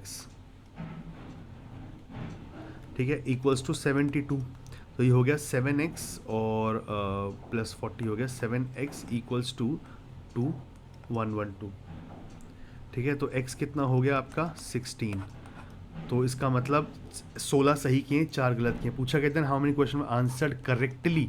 ठीक है, तो इसमें क्या आना चाहिए, 16 जो है उसने क्वेश्चंस करेक्टली आंसर किए। That should be your answer 16। Next, which one of the following is greatest number by which product of three consecutive even numbers would be exactly divisible? Greatest number by which product of three consecutive even numbers would be exactly divisible? Three consecutive even numbers 2 4 6 अगर लिया, even numbers 2 4 6 exactly divisible। ठीक है, तो इसके अंदर 12 है, 24 है, 48, 2 4 6 भी अगर लिया, 4 2 8, 8 इज़ 48, तो कम एग्जैक्टली डिविजिबल इज़ 48। 2 4 और 6 भी मैंने लिया, तो 2 इंटू 4 8, 8 इज़ 48, तो 48 ठीक है। If 15% of A is double of 30% of B, then what is the ratio. ठीक है, 15% of A equals to 2 into 30 100 into B, 30% of B, तो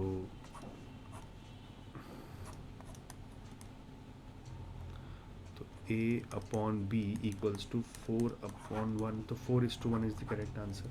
next, the cost of gold varies directly as the cube of its weight. अच्छा, cube पूछा। अच्छा, a gold piece weighing 20 decigram cost ₹1000 if it is broken into two pieces whose weights are in the ratio of 2:3, what is the profit or loss incurred?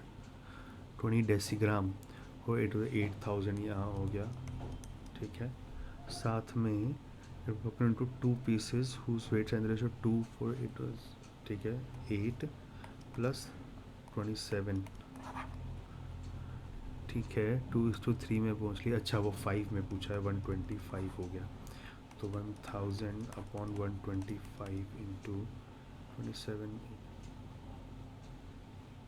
15 35 1 second 5 40 280, सो 280 यहाँ पे आया अगर, तो क्या हुआ है हमारे साथ कि ये 280 बन रहा है, पहले बन रहा था 1000, तो क्या हुआ है, 720 का लॉस हुआ है ना बेसिकली, तो 720 का लॉस। ठीक है, okay. The average age of the boys in a class is 12 years. ठीक है, the average age of girls in the class is 11 years. There are 50% more girls than boys in the class is the average age of the class. ठीक है, तो 12 हो गया, 11 हो गया, तो यहाँ पे 50% ज़्यादा हैं। ठीक है, तो वो 2:1 मान लो। ठीक है, तो ये पूछा हुआ है 24 प्लस 11/3, ये हो गया 35/3।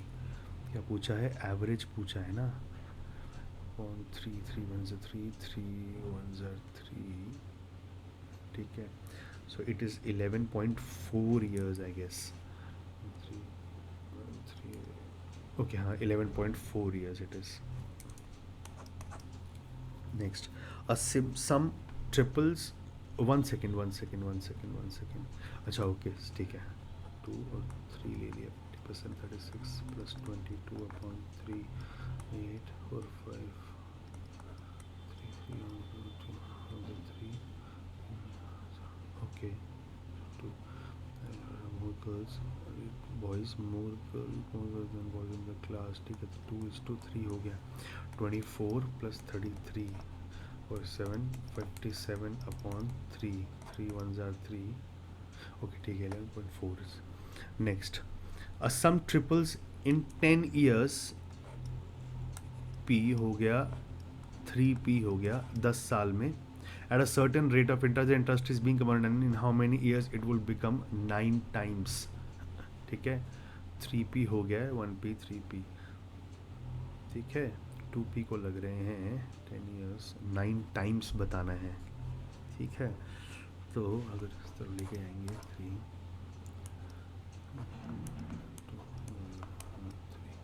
इन्होंने 9 टाइम्स पूछा है ना, स्क्वायर पूछा है, तो ये वाले भी 2 हो जाएगा। ठीक है 10 है तो ये कितना हो जाएगा 20 ईयर्स आपका। ठीक है, अच्छा okay nice. Next, the number of ways by which 6 distinct balls can be put in 5 distinct boxes are. ठीक है, 6 डिस्टिंक्ट बॉल्स हैं, उनको उसमें डालना है 6 into 5 into 4 into 3 into 1 6 5 1 5 30 34 120 into 240। ठीक है 40 6 distinct balls। ठीक है, put in 5 distinct boxes। Okay so अगर 5 बॉक्सेस हैं तो 6 distinct balls, I think 5 to the power 6, 25 25 and 25 6 25 25 15 6, 15 6 25 should be the answer। Next, a wire of length 6 meter is stretched such that its radius is reduced by 20%। ठीक है, radius 20% हो गया, पहले 5 units था अब हो गया 4 यूनिट्स। ठीक है, is a value of increase in its length, value of increase in its length. तो 6 metre stretched such that its radius is, अच्छा इंक्रीज इन इट्स लेंथ 30। ठीक है, तो यहाँ 6 into 5 हो गया, यहाँ पे डिक्रीज x। ठीक है, तो 30 एंड अगर वहाँ पे मान लीजिए 6 + x, ठीक है तो 630 और यहाँ पे हो गया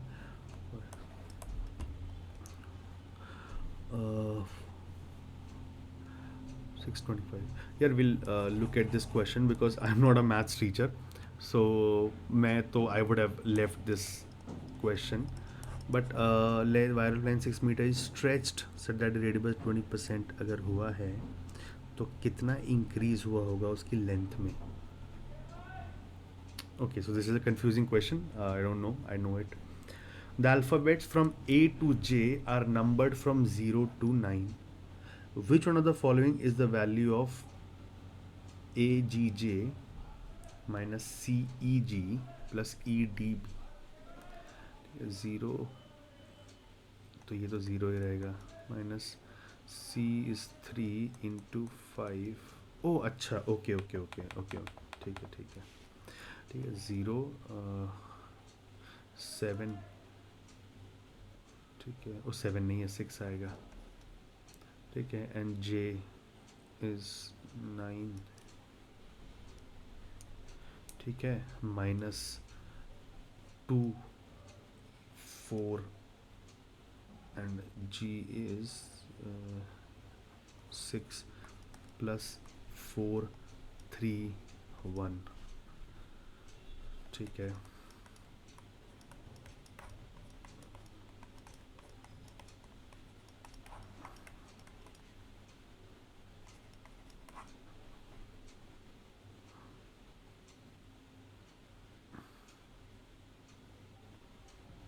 oh I'm really sorry, 1 second। okay,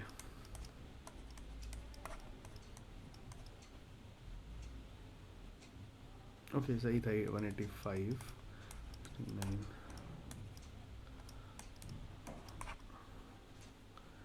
ठीक है, तो ये हो गया 24। तो शुरू किससे होना चाहिए, ये शुरू होना चाहिए C से, राइट, तो CFE। A is the smallest positive integer which when divided by 9 and 12 leaves remainder 8। ठीक है, leaves the remainder 8। okay, B is the smallest positive integer which when divided by 9 and 12 leaves remainder 5, which is the following value of A minus B, 9 and ठीक है, smallest integer divided by 9 and 12, और नहीं लिखा ना, okay 72 और फिर 9 से 108, तो कितना आना चाहिए, रिमाइंडर 8, तो 100 हो सकता है, ठीक है, माइनस 12 9085 बचना चाहिए, ठीक है, तो इट शुड बी 103, ठीक है, सो 103 माइनस 100 कितना हो गया 3, ठीक है, 3 should be the correct answer. If south east is called east, why, why, ठीक है, मतलब 45 degree, okay okay, south west called south and so on, what will be north भी कॉल्ड, नॉर्थ वेस्ट को क्या बुला रहे हैं, साउथ, वेस्ट बुला रहे हैं, अच्छा, तो मतलब 45 डिग्री आगे बढ़ रहा है, तो नॉर्थ को क्या बुलाएंगे, नॉर्थ बी कॉल्ड, नॉर्थ को क्या बुलाएंगे, ठीक है, अगर 45 डिग्री आगे बढ़ा दिया और, तो ठीक है, तो नॉर्थ वेस्ट,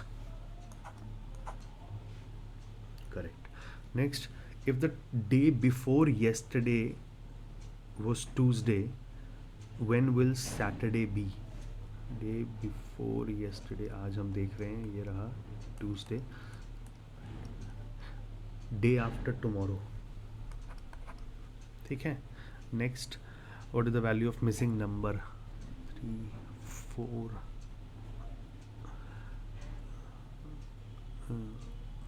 6 8 3 9 5, अच्छा, ओके, 5 3 5, ठीक है, 5 4 4, ओके, 5 तो 5 5 4 6 3 9 9 आएगा यहाँ पे, सो 9 should be the correct answer. Next, in a group of 100 children, 64 children like to play cricket, 56 children like to play football, and 20 children like to play both cricket and football. How many children do not like to play cricket or football? So playing करते 53 plus 64 7 और ठीक है 3, 120 minus 117 is 3, yes, okay. 2 years ago, the age of A was 3 times the age of B. ठीक है, 3 years ago, ठीक है, यहाँ से अगर प्रेजेंट मोमेंट से देख लें तो A और B क्या था, A was 3 times the age of B, ठीक है। If B is currently 9 years old, ठीक है, 9, ये 9 हो गया तो 27 हो गया, ठीक है, 9 साल बाद 36 और 36, ठीक है, तो A of A double B के होगा, ठीक है, तो आज से देखेंगे तो वापस आ जाएंगे अगर, ठीक है, 2 years ago, तो 2 वहाँ से चला गया और 9 वहाँ चला गया, तो बच गया 5 years, yes, so 5 years should be the correct answer in this. तो भाई ये था, देखो रीजनिंग के क्वेश्चंस कम थे, ऑफ कोर्स ये पेपर जो था इट वाज क्वाइट डिफ़िकल्ट, ठीक है, कंपेयर टू द 2019 वन, हाँ of course it was difficult और इतना डूएबल नहीं था, ठीक है। So yes, this is the thing that we learned from 2020 PYQ। तो अगर आपने कभी भी कंप्लीटली नहीं देखा है उसको तो प्लीज़ देख लीजिए, आपको स्टैंडर्ड समझ आएगा एग्ज़ाम का कैसे होता है, प्लस NCERT की इम्पोर्टेंस समझ आएगी कि why NCERT is so important, ठीक है। करंट अफेयर्स भी इतने देखने को नहीं मिले, लेकिन देखे थे तो करंट अफेयर्स भी पढ़ेंगे आपको, लेकिन इतनी दूर के नहीं पढ़ने पड़ेंगे जितना मुझे लग रहा है, तो 6 मंथ्स का आपका काम चल जाएगा, ठीक है। तो 6 मंथ्स, लास्ट 6 मंथ्स, जो वो फर्स्ट ईयर वाला मत देखना, लास्ट 6 मंथ्स की करंट अफेयर्स का भी काम हो जाएगा आपका, ठीक है। So this was it about the class. तो जो भी लोग ज्वाइन करना चाहते हैं तो वहाँ पे टेलीग्राम चैनल जो है हमारे इसका, जहाँ पे ये सब क्लासेस के रिमाइंडर्स वगैरह मिल जाते हैं और एक्स्ट्रा कंटेंट मिल जाता है, वो मिलेगा आपको टारगेट डिफेंस एग्ज़ाम, ठीक है। So go and check it out. इस टेलीग्राम चैनल को ज्वाइन कीजिए, वहाँ पे आपको सारे रिमाइंडर्स, सारे जो नई नई चीज़ें हैं वो सब है वहाँ पे प्रोवाइड कर दी जाएंगी। Thank you so much for watching this video. I will see you tomorrow with 2021 previous year question paper of CAPF। Thank you so much for watching.